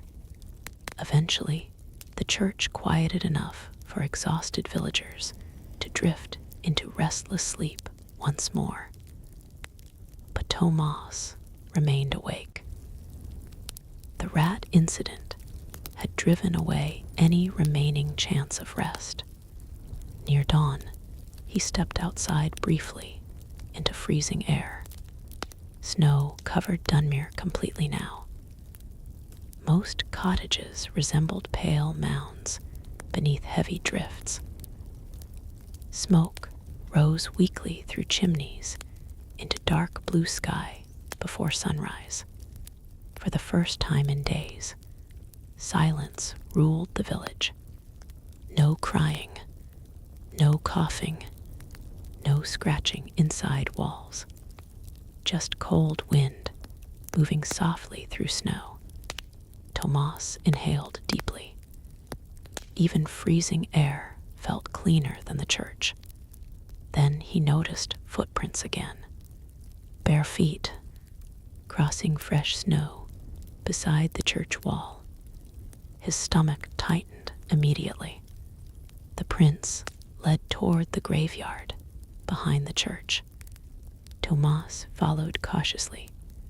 Rows of crooked wooden grave markers protruded from snow beneath dead trees. Frost coated every surface silver beneath fading moonlight. The footprints ended near a newly dug grave. Harlan the miller, the man who had died, coughing blood days earlier. Tomas stared downward uneasily. Someone had been here recently. Then movement appeared behind him. He spun instantly. Elsie stood near the church wall, wrapped in blankets. "You shouldn't wander alone," Tomas said quietly. The girl looked toward the grave. "I couldn't sleep." He almost laughed at the irony. "Neither can anyone else here." Elsie approached slowly through the snow. "People talk strangely at night when they're tired." Tomas nodded. "I've noticed. My mother used to say winter steals thoughts first." The traveler glanced toward her. What happened to her? Elsie's expression dimmed. She got sick during cold season. Her eyes lowered. Too many people sleeping in one room. Everyone started coughing. Tomas understood immediately. Disease spreading through cramped bedrooms again. She died quickly. The girl shook her head slowly. No, that was the worst part. Wind rustled through the graveyard trees. She stopped sleeping near the end, Elsie whispered. Said every time she closed her eyes, she dreamed of suffocating. Tomas looked toward the snow-covered graves surrounding them. How many people buried here had died slowly from conditions inside their own homes? Smoke-damaged lungs, winter illness, infection from insect bites, cold nights weakening already hungry bodies. Entire generations lived and died this way. A distant church bell suddenly rang once. Both Tomas and Elsie looked toward the village. Someone else had died before dawn. Again, the girl whispered sadly, "Winter's hungry this year." Villagers soon emerged from cottages, carrying lanterns toward the church. The latest death belonged to an elderly woman who had shared a crowded room with 9 relatives after her cottage roof collapsed earlier in the season.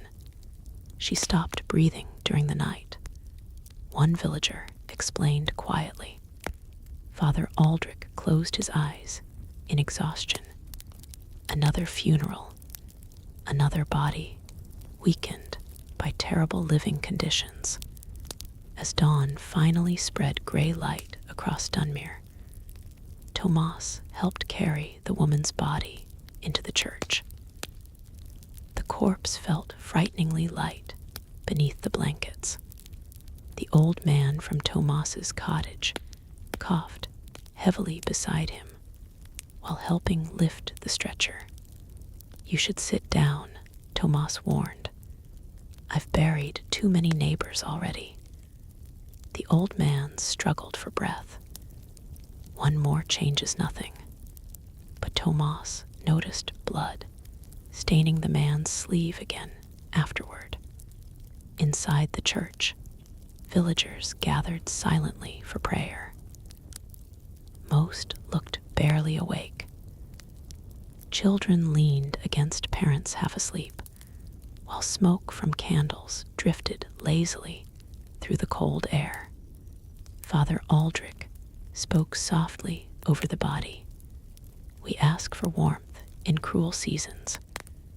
We ask for mercy during long nights." His voice cracked slightly from exhaustion. Tomas studied the faces surrounding him. Fear had faded somewhat since discovering Elsie, but something worse remained now. Hopelessness.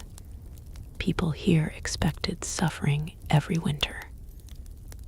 They accepted miserable sleep, sickness, insects, cold, and death almost as naturally as snowfall. Because for ordinary medieval people, bedrooms were not places of comfort.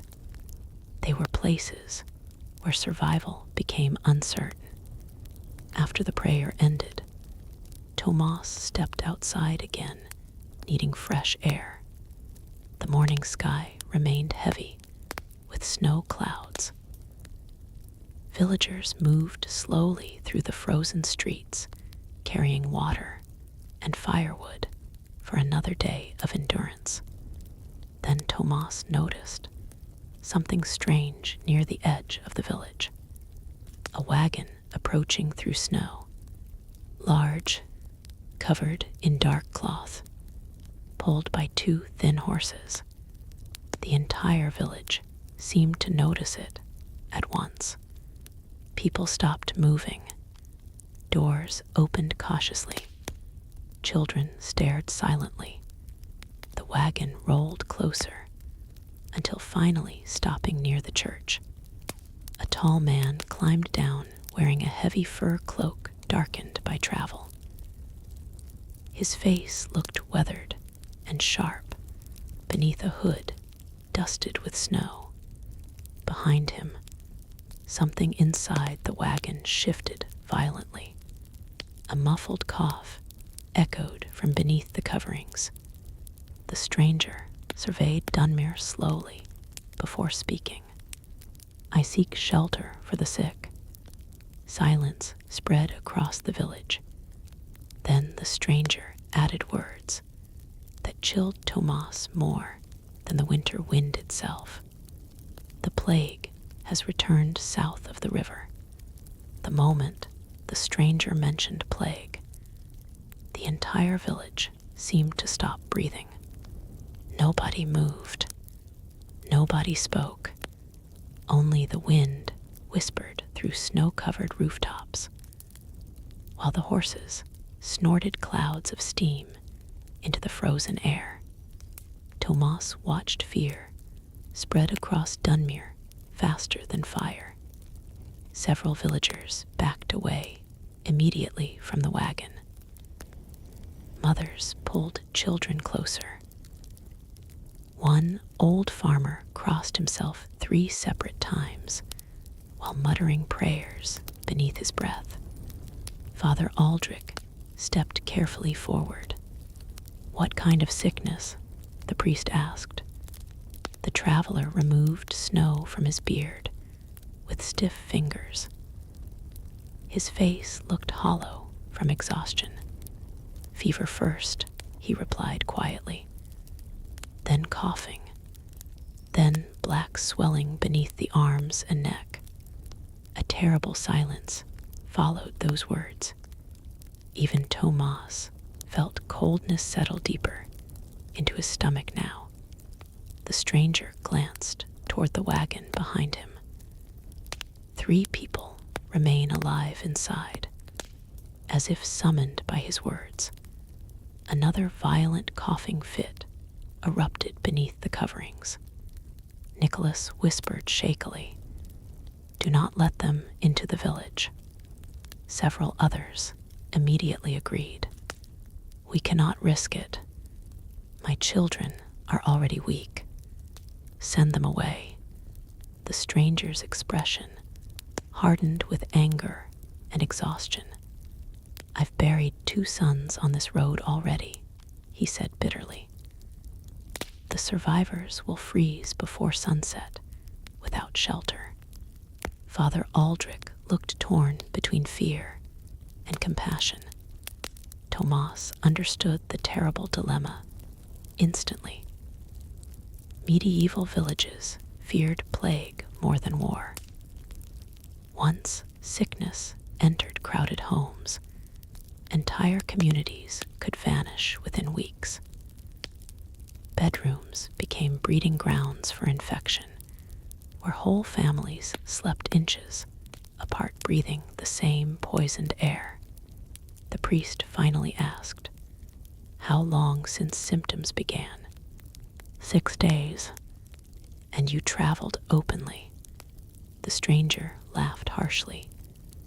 "There is nowhere left untouched south of the river." Murmurs spread through the villagers again. The old woman from Tomas's cottage stepped closer cautiously. "What's your name?" "Edric." Father Aldrich looked toward the frightened crowd surrounding them. "If we abandon sick travelers to the cold, what becomes of us?" "A living village," someone snapped back. Several villagers nodded grimly. Fear had erased sympathy instantly. Tomas looked toward the covered wagon again. Weak coughing drifted from inside, accompanied by painful groans. Whoever remained alive there likely suffered terribly. Yet he also understood the villagers' terror. Dunmere already balanced on the edge of survival. Smoke-damaged lungs, poor sleep, hunger, fleas, overcrowding. Sickness would spread like wildfire here. Father Aldrich finally made a difficult decision. "They cannot enter the cottages," he declared.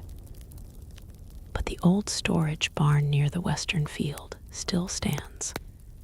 Nicholas frowned. "Too close to the village." "It's shelter," the priest replied firmly. Some villagers protested further, but exhaustion weakened their arguments quickly. Eventually, several men helped guide the wagon toward the abandoned barn through deep snow. Tomas walked beside Father Aldrich quietly. "You think this is wise?" "No," the priest admitted. "I think it is necessary." The western barn stood isolated near frozen farmland. Half its walls leaned crookedly from age, but the roof remained mostly intact. Inside smelled strongly of mildew, hay, and old animal waste. Edric carefully pulled back the wagon coverings. Tomas fought not to recoil. 3 sick people lay beneath blankets soaked with sweat despite the freezing cold. A young boy shivered violently beside an unconscious woman, while another elderly man coughed blood into cloth rags. Their eyes looked hollow and terrified. The boy whispered weakly, "Are we stopping?" Edric touched his forehead gently. For now, Father Aldrich instructed villagers to leave food and water outside the barn only. Nobody argued. Most already stood far back from the entrance. Fear transformed Dunmere instantly that day. People avoided one another. Families barred cottage doors earlier than usual. Children were forbidden from wandering near neighbors. Even inside the church, villagers spread themselves apart despite the cold. Yet Tomas noticed the terrible irony immediately. Avoiding sickness was nearly impossible in homes designed like these. One-room cottages forced entire families together every night. Parents slept beside coughing children. Grandparents shared blankets with grandchildren. Animals wandered freely between bedding. Smoke weakened lungs already vulnerable to illness. Medieval bedrooms practically invited disease inside. That evening, the atmosphere inside the old couple's cottage felt heavier than ever before. Nobody spoke much during supper. The children kept glancing nervously toward the door whenever wind rattled outside. The old man coughed worse than usual. Tomas studied him carefully. "You should see Father Aldrich." The old man smirked weakly. "And hear him say I'm dying. You cough blood. So did my father." The old woman stared silently into the fire. After supper, she spread dried herbs across the hearthstones, filling the cottage with bitter smoke. "What's that for?" Tomas asked. "To clean the air." The traveler nearly objected before stopping himself. Perhaps the herbs truly helped somewhat. In villages without medicine, people clung to whatever protection they believed existed. Outside, darkness swallowed Dunmere early again. The children fell asleep quickly from exhaustion, while wind battered the walls. Tomas lay awake, listening to the endless noises surrounding him. Scratching rats, creaking wood, wet coughing, snoring, dripping water. No wonder medieval people suffered nightmares constantly. Proper silence did not exist in places like this. Hours passed slowly. Then the old man suddenly woke, choking violently. The sound terrified everyone immediately. He doubled over beside the bed frame, gasping for breath, while blood splattered across his hand. The old woman rushed toward him. "Easy." But the coughing would not stop. Tomas grabbed the water bucket quickly, while Father Aldrich's earlier words echoed in his mind. Fever, coughing, blood. The children woke crying. The old man finally spat dark blood into the bucket before collapsing back against the wall, breathing hard. Nobody spoke. The cottage felt smaller than ever now. The old woman touched his forehead carefully. "He's burning." Tomas felt fear rise sharply inside the room. The old man noticed it immediately. "Don't look at me like that," he rasped bitterly. But even he sounded frightened now. The old woman whispered, "Maybe it's the smoke again." Nobody answered her. Outside, church bells suddenly rang wildly through the village. Not funeral bells, alarm bells. Voices shouted somewhere in the darkness. Tomas rushed toward the door, while Nicholas pounded frantically from outside. "It's the barn." The traveler opened the door into freezing chaos.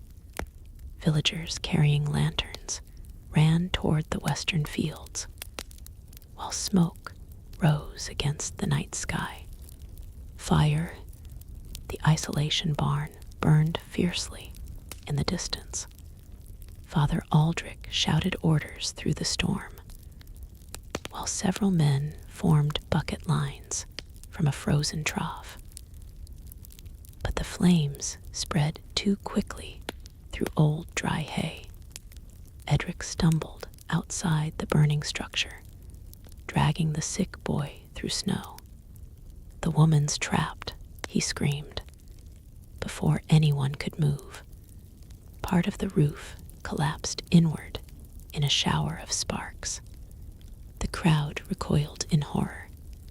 Inside the flames, a woman's scream echoed briefly before vanishing completely.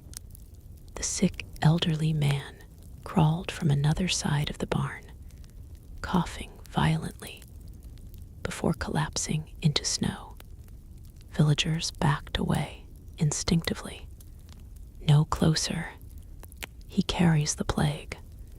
The old man writhed weakly in the snow, while smoke poured behind him. Edric shouted desperately, "Help him!" But fear rooted everyone in place. Tomas stared around at the villagers, illuminated by firelight, and realized something terrible. They had all reached their limit. Weeks of poor sleep, cold nights, sickness, fear, hunger, and death had hollowed them out emotionally. Exhaustion left little room for courage anymore. The old man in the snow coughed wetly while nobody approached. Then Father Aldrich moved forward alone. Several villagers grabbed his arms instantly. "You'll die." The priest pulled free angrily. "We all die." He wrapped cloth across his mouth before kneeling beside the sick stranger. Together, he and Edric dragged the man away from the flames, while sparks swirled overhead into the storm. Tomas joined them without thinking. The sick man felt terrifyingly light beneath the blankets. As they carried him toward the church, Tomas noticed villagers watching from a distance with fearful eyes. No one followed, because now the greatest terror in Dunmere was no longer mysterious, knocking at doors. It was the knowledge that sickness could enter any bedroom at any moment and turn an entire family into corpses before winter ended. The church became a hospital before sunrise, not a real hospital like wealthy cities sometimes possessed. Dunmere had no trained physicians, no clean white linens, no medicines beyond herbs and prayers. The villagers simply cleared benches aside and laid the sick upon straw, bedding near the hearth where warmth still lingered. Father Aldrich moved between them, tirelessly despite protests from nearly everyone. "You should stay away," Nicholas warned him repeatedly. The priest ignored him. By dawn, the surviving plague victims lay wrapped in blankets near the altar, while smoke from medicinal herbs filled the church air. Edric sat beside the feverish boy, holding a damp cloth against his forehead. The elderly sick man barely remained conscious. Tomas helped boil water over the church fire, while watching frightened villagers gather outside in small groups. Nobody wanted to enter anymore. Fear spread faster than illness. The old woman from Tomas's cottage finally arrived carrying bread and dried onions. She left the supplies near the doorway without stepping fully inside. "How's your husband?" Tomas asked quietly. The woman hesitated. "Sleeping," but her expression worried him immediately. Still coughing blood. She nodded once. Tomas glanced toward the church floor. "You should bring him here. And if it is plague," her tired eyes hardened, "then the rest of us die too." Again, there was no good answer. That was the horror of medieval sickness. Families had to choose constantly between compassion and survival. Bedrooms became prisons once disease entered them. People slept beside loved ones, knowing each cough might carry death. Father Aldrich approached, while wiping sweat from his forehead. The boy's fever worsens. Edric looked broken already. "He hasn't slept in days." The priest's eyes lowered sadly. "Neither have any of us." Outside, snow finally stopped for the first time in nearly a week. Pale gray sunlight touched Dunmere weekly, while smoke drifted upward from crowded cottages. Yet the village no longer felt merely exhausted. Now it felt hunted. Tomas noticed strange changes everywhere that day. Families sealed cracks around doors with extra cloth. People burned herbs inside cottages, constantly hopping to clean the air. Children were forbidden from visiting neighbors entirely. Some villagers even slept outdoors beside fires, rather than risk sharing crowded rooms with coughing relatives. The irony almost made Tomas laugh bitterly. People feared plague entering bedrooms, when those same bedrooms had already been destroying them slowly for years. That afternoon, the old man from Tomas's cottage finally arrived at the church, leaning heavily upon Nicholas's shoulder. His condition looked terrible. Sweat covered his face despite freezing weather. Every breath rattled painfully through damaged lungs. Blood stained his beard dark red. The old woman followed behind them, carrying blankets with trembling hands. Father Aldrich examined him quietly near the hearth. "Any swelling?" the priest asked. "No." "Fever?" "Yes." The priest sighed heavily. Tomas watched exhaustion crush the old woman's face while she sat beside her husband. She looked as though winter itself had aged her 20 years in a single month. He worked beside smoke his entire life, she whispered. His father, too. The old man coughed weakly.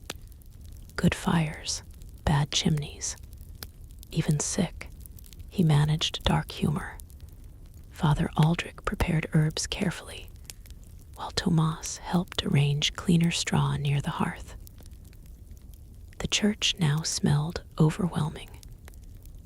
Sweat, smoke, sickness, blood, damp wool, and unwashed bodies mixed together beneath flickering candlelight. Several villagers refused entering at all now. Nicholas whispered to Tomas near the doorway. People think the church itself carries disease. Does it? Nicholas looked away uneasily. Maybe. That night became the worst Tomas had experienced since arriving in Dunmere. Nobody slept properly. The sick moaned constantly. Children cried from fear. The plague victim near the altar vomited repeatedly into buckets, while Father Aldrich cleaned beside him without rest. Rats scratched behind church walls. Smoke from the hearth thickened until eyes burned painfully. Tomas lay awake against cold stone, listening to endless coughing surrounding him from every direction. This, he realized, was medieval nighttime reality during sickness outbreaks. No privacy, no clean recovery rooms, no quiet rest. Families crowded together, breathing contaminated air, while fear poisoned every thought. Near midnight, the feverish boy suddenly sat upright, screaming. She's here. Everyone startled awake instantly. The child pointed toward the church doors, trembling violently. The cold woman. Edric grabbed him quickly. Easy now. But the boy continued, staring toward the entrance with terrified eyes. Tomas looked too. At first, he saw nothing except darkness beyond the cracks. Then came knocking. 3 soft taps against the church doors. The entire room froze. Father Aldrich closed his eyes in exhaustion more than fear. Again the knocking came. Tap, tap, tap. The sick old man near the altar whispered shakily. Don't let her inside. Nicholas crossed himself repeatedly. Tomas stood slowly despite every instinct warning him otherwise. It's probably another traveler. No, several voices answered immediately. The old woman beside her coughing husband whispered, Bad things follow winter knocking. But Tomas had begun realizing something important about Dunmere. People here feared the unknown because ordinary reality already felt unbearable. Cold bedrooms, disease, smoke, death, exhaustion. Their lives were so miserable that supernatural explanations almost comforted them. A ghost at least had purpose. Random suffering did not. The knocking sounded again, louder this time. Bang, bang, bang. The feverish boy screamed beneath his blankets. Father Aldrich finally lifted a lantern. I'll see. Tomas joined him immediately. Together, they approached the church doors, while terrified silence filled the room behind them. The priest opened one side cautiously. Freezing wind swept inside, carrying snowflakes through the entrance. A woman stood outside, young, barefoot, wrapped in torn blankets. For one terrible second, Tomas believed the village legends had returned. Then he recognized her, Marta's mother. Nicholas rushed forward instantly. Anna. The woman stumbled inside, shivering violently. Her face looked pale from cold and panic. "She's gone," Anna gasped. Nicholas grabbed her shoulders. "Who?" "Our daughter." Fear rippled across the church again. Anna fought for breath. I woke, and she wasn't beside me. Father Aldrich cursed softly beneath his breath. Another missing child. Nicholas seized a lantern immediately. "Search the village." Several villagers protested instantly. In this weather, what if she entered the church already? But Tomas had already grabbed his cloak. Outside, darkness swallowed Dunmere beneath rising wind once again. Snow drifted across narrow lanes, while lanterns bobbed through the village as searchers spread apart. "Marta," Nicholas shouted desperately. No answer came. Tomas checked behind cottages, near wood piles, beside frozen wells. Footprints covered everything now, from frightened villagers, moving constantly between homes. Then he noticed something near the northern edge of Dunmere. Tiny barefoot prints again, leading toward the abandoned fields. He called for the others immediately. Nicholas nearly collapsed upon seeing them. No. The group followed the tracks through deepening snow until the prints reached a small storage shed, half buried beside the fields. Tomas pushed the door open carefully. Inside, Marta sat curled beside a stranger, an old woman wrapped in ragged blankets. Both stared silently toward the doorway. Nicholas rushed forward. "Marta." The child looked confused rather than frightened. "She was cold," Marta whispered. The old woman beside her coughed, weakly, into trembling hands. Tomas recognized her suddenly. The homeless widow they had buried days earlier. Or rather, someone who looked almost exactly like her. Nicholas pulled his daughter close immediately. Father Aldrich lifted the lantern higher toward the stranger. "Who are you?" The old woman blinked slowly through exhaustion. "Traveling north," she whispered hoarsely. "Nowhere else to sleep." Snow blew through cracks in the shed walls around them. Tomas stared at the miserable shelter, damp straw, freezing air, leaking roof. Another terrible medieval bedroom. The old woman shivered violently. "I heard church bells." Nicholas looked horrified. "You brought my child here." The stranger shook her head weakly. "She came alone." Marta nodded. She was crying outside. Silence filled the shed. Tomas suddenly understood the pattern repeating through Dunmere again and again.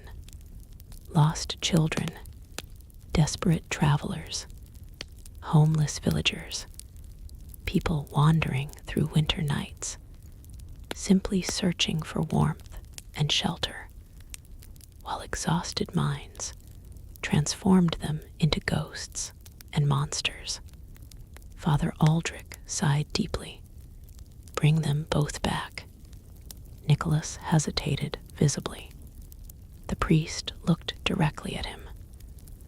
"No one sleeps outside tonight." Outside, wind howled across across the frozen fields, while lantern light flickered through darkness. And once again, Dunmere prepared to crowd even more frightened souls into smoky rooms built for too few people and far too much suffering. By the middle of winter, the church no longer resembled a place of worship. It had become a shelter for the exhausted. Blankets covered the floor between benches. Straw bedding filled every corner near the hearth.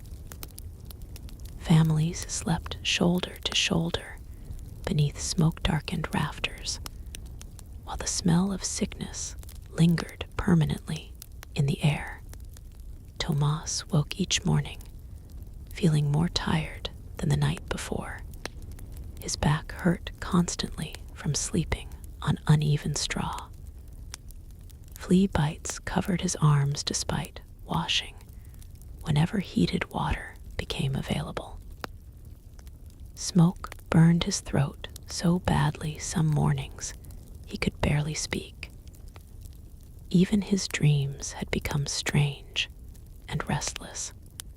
Now he understood why medieval people feared nighttime so deeply. Darkness did not bring peace. It brought coughing, cold, nightmares, insects, crying children, and the terrifying uncertainty of whether everyone beside you would still be breathing by sunrise. The old man from the cottage survived several more days inside the church, though barely.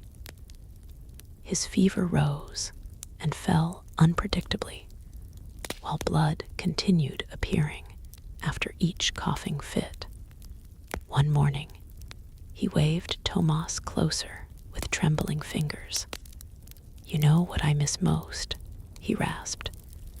Tomas expected him to mention food or warmth. Instead, the old man whispered, "Silence." The traveler looked around the crowded church. A baby cried near the hearth. Someone argued quietly over bread near the doorway. Rats scratched inside the walls again. Two villagers coughed endlessly beneath shared blankets. There was never silence here. The old man laughed weakly after seeing Tomas's expression. "When I was young," he muttered, "I thought rich people slept better because of soft beds." Another painful cough interrupted him. "Now, I think it's because they sleep alone." Those words stayed with Tomas long afterward, because privacy itself had become a luxury beyond imagination in Dunmere. People changed clothes beside strangers. Children watched parents fight. Couples whispered arguments inches away from sleeping relatives. Every sickness, nightmare, cough, and fear belonged to everyone in the room. Nothing remained personal inside medieval bedrooms. That evening, Father Aldrich gathered villagers near the altar. "The sickness has not spread further," he announced carefully. Relief passed visibly through the crowd. Edric lowered his head gratefully while holding the recovering feverish boy beside him.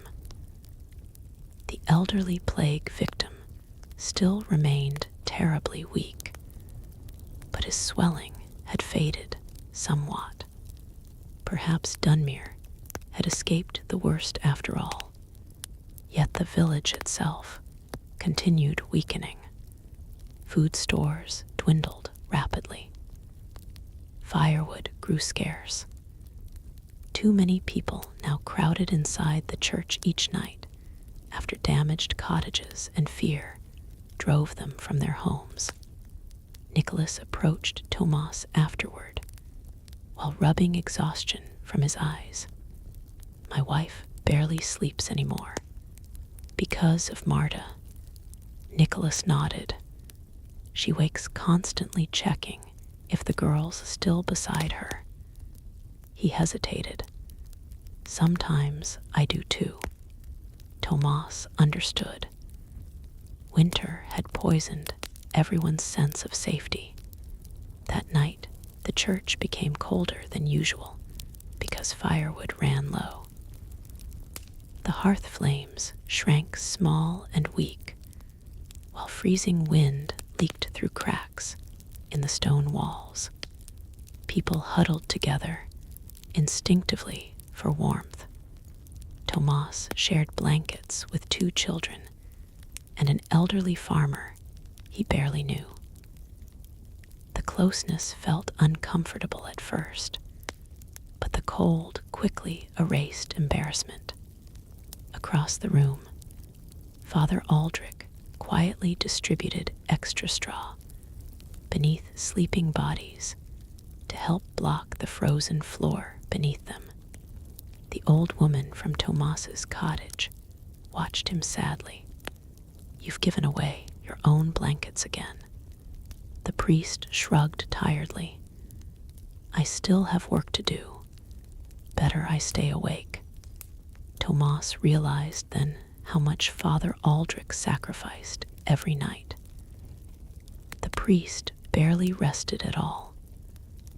While others slept, he tended fires, checked fevers, comforted nightmares, and prayed over the dying. No wonder his eyes looked hollow now. Near midnight, a violent argument erupted near the doorway. 2 men shouted over missing firewood, while frightened children woke, crying nearby. "You stole from my stack.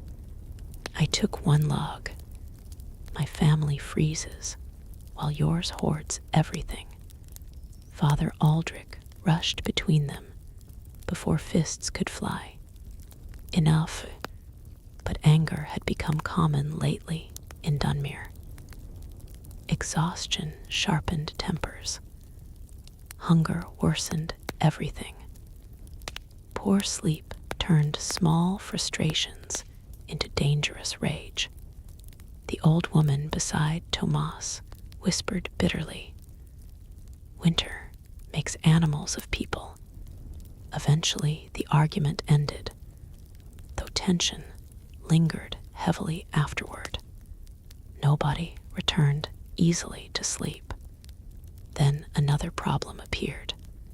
The church roof began leaking again. Cold water dripped steadily onto several blankets near the western wall, where snow had melted above damaged shingles. Villagers scrambled irritably to move bedding aside, while half-awake children complained through tears. Tomas helped shift straw piles away from the spreading puddles. "This place falls apart around us," Nicholas muttered.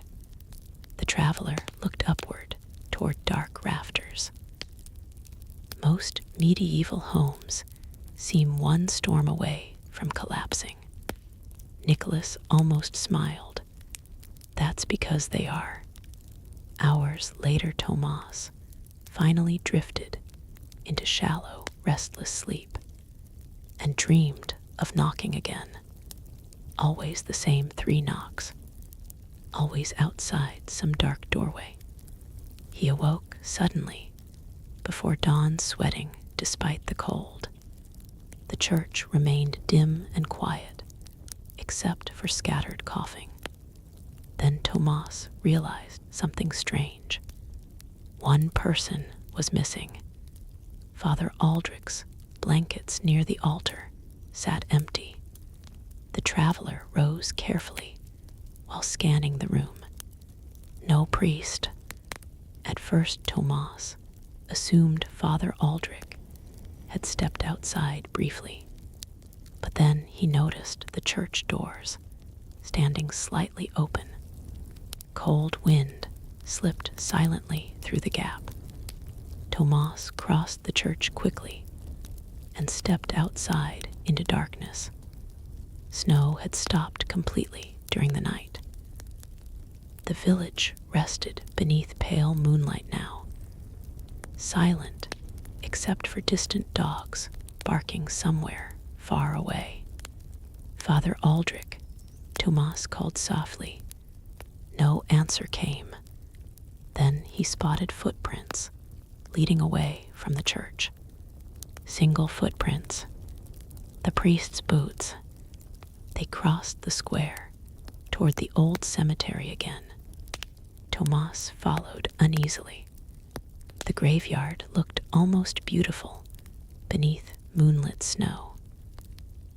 Frost covered crooked grave markers silver white, while dead trees cast long shadows across the ground. And there, near the newest graves, stood Father Aldrich, bareheaded despite the freezing air. Tomas approached slowly. "What are you doing out here?" The priest did not turn immediately. Finally, he answered quietly, listening. "To what?" Father Aldrich looked toward the distant forest. The silence. For several moments, neither man spoke. Then Tomas noticed something unsettling. The priest looked exhausted beyond reason. His face had become pale and hollow. Dark circles surrounded his eyes like bruises. "You need rest," Tomas said gently. Father Aldrich laughed softly. "So does everyone." The priest knelt beside one of the graves, suddenly coughing into his sleeve. When he lowered his hand, Tomas saw blood. Fear tightened instantly inside him. "Father," the priest noticed his expression. "It's only the smoke," he whispered weakly. But Tomas remembered the old man saying exactly the same thing days earlier. The wind moved softly through the cemetery trees. Father Aldrich stared toward the village. "I used to believe faith protected people from despair," he murmured. "Now, I think warm beds would have helped more." Tomas remained silent. The priest continued quietly. "How can exhausted people remain hopeful?" His eyes lowered toward the graves. "They work until dark, sleep badly beside sickness and cold, then wake to more suffering." Another weak cough escaped him.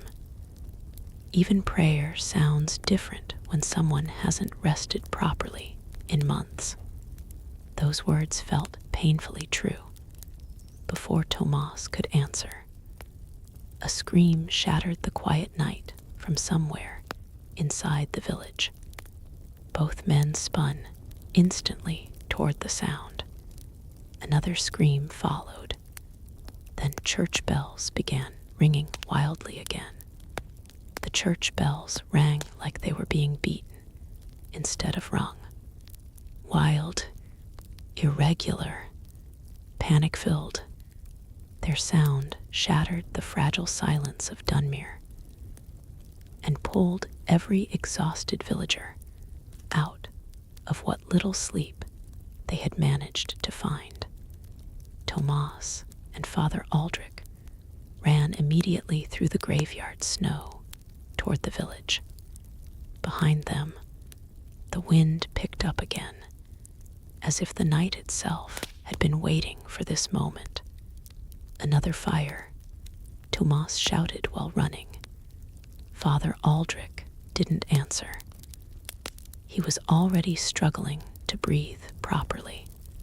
The village came into view, and what Tomas saw made his stomach drop. Smoke, not one place, multiple points. 3 cottages were burning at once, not slowly like the earlier barn fire. Violently, fast, wind-fed flames tore through roofs and windows. while villagers screamed and ran in every direction carrying whatever they could hold. One woman stood frozen in the street, watching her entire home collapse into fire. Nicholas ran past them shouting, "The lamps!" Someone knocked over the lamps, but Tomas barely heard him. His attention locked on something else. Near one of the burning cottages, a child was standing completely still, too close to the flames, not moving, not crying, just watching. "Marta!" Nicholas screamed from behind them. Everything slowed for Tomas in that moment. He saw Nicholas sprinting toward the burning structure. He saw Father Aldrich shouting for people to form water lines.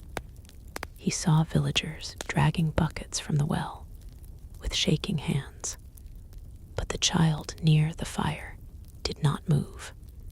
Tomas ran. Snow melted instantly under his boots as he crossed into the heat zone. The air burned his throat. Wood snapped loudly as beams collapsed inside the cottage. "Marta!" Nicholas reached her first and grabbed her roughly, pulling her away from the flames. But the child did not resist.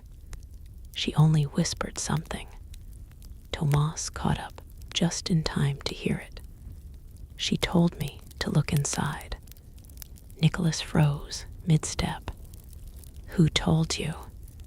Marta pointed toward the burning cottage. "The cold woman." Father Aldrich arrived seconds later, grabbing the child and pulling her fully away from danger. "Everyone back," the priest shouted. "The roofs will collapse." Another loud crack echoed as part of the burning house gave way completely. Villagers screamed and scattered. Tomas helped pull Nicholas away just before a beam fell where they had been standing. The heat was unbearable now, but something worse was happening. The fire was spreading. Wind carried sparks to nearby rooftops, catching dried straw and old wood instantly. In a village built entirely from flammable materials, one fire never stayed alone for long. It multiplied. Tomas looked around desperately. This isn't an accident anymore. Father Aldrich coughed violently nearby. "Then what is it?" But Tomas didn't have an answer. Only fear, only exhaustion, only the memory of all those nights of knocking. One of the villagers suddenly screamed again. There, everyone turned.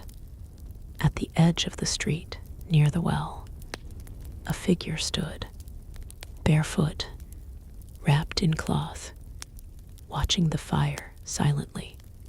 For a moment, Tomas thought it was impossible. Then the figure stepped forward into the light. Elsie, but something was wrong. Her expression looked distant, almost calm. Nicholas stared at her in horror. "Elsie, move away from there." But the girl did not respond. She only spoke softly. She said the bedrooms were too crowded. Father Aldrich stepped forward immediately. "Elsie, come here." Tomas followed him cautiously. The girl didn't move. Instead, she looked past them toward the burning cottages. She said people don't share warmth properly. Nicholas's voice broke. "What are you talking about?" Elsie finally looked at him, and for the first time since Tomas had met her, she wasn't afraid. "I just wanted them to see," she whispered. A heavy silence fell despite the chaos around them. Even the fire seemed louder than everything else. Tomas felt something cold forming in his chest. Not fear of a ghost, fear of understanding. She didn't exist, he said quietly. Elsie blinked slowly. She was always there, she replied. Nicholas stepped forward angrily. Stop this nonsense. But Father Aldrich raised a hand. Wait. The priest looked at the girl carefully. Tell me exactly what she told you. Elsie hesitated, then spoke. She said bedrooms are where people forget each other. Wind roared through the burning village. More beams collapsed. Screams echoed everywhere. But Tomas no longer focused on the fire. His mind was working fast now. Too fast, because the pattern finally made sense. The knocking, the barefoot prints, the child in the snow, the shed, the church, the graveyard, every ghost they had feared, every cold woman, every appearance. All of it had happened in places where people were exhausted, sleeping poorly, crowded together, half starving, half sick, and always at night, when the mind was weakest. Father Aldrich's voice cut through his thoughts. There is no spirit. Silence, only fire crackling behind them. Tomas looked at him. The priest nodded slowly. There is only exhaustion, and people breaking under it. Nicholas looked lost. Then, who is she talking about? Tomas answered quietly. Someone real. Elsie's shoulders trembled slightly. She never had a home, she whispered. The fire reflected in her eyes. She just walked through bedrooms where nobody noticed her until she knocked. A long silence followed. Even the chaos of the burning village felt distant for a moment, because the truth was finally visible. Not a haunting, not a curse, but something far worse. A village that had been too tired, too afraid, too closed inside their own overcrowded rooms to notice a living child slipping through their nights. Another loud collapse shook the street. Father Aldrich finally spoke. Get everyone away from the fires. Tomas nodded, but as he turned to help, something strange happened.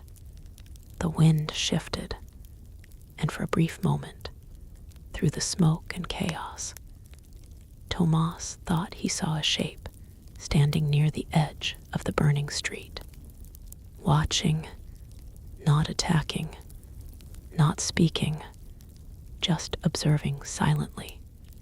Then it was gone. Whether real or imagined, Tomas could no longer tell, because in Dunmere, even reality itself had started to feel like something people only half understood when they were too exhausted to question it anymore. The fire took nearly half the village before dawn arrived. By the time the sky began to pale, Dunmere looked less like a settlement and more like a wounded memory of one. Smoke rose from collapsed cottages. Snow melted into blackened mud near burned beams. The smell of wet ash, straw, and old wood hung heavy in the air. People stood scattered across the frozen ground in silence. No one had energy left to scream. No one had energy left for fear, either. Tomas walked slowly through what remained of the street. His boots sank into half-melted snow and soot. Every direction showed loss. Roofs collapsed inward, walls charred to nothing, belongings turned to ash.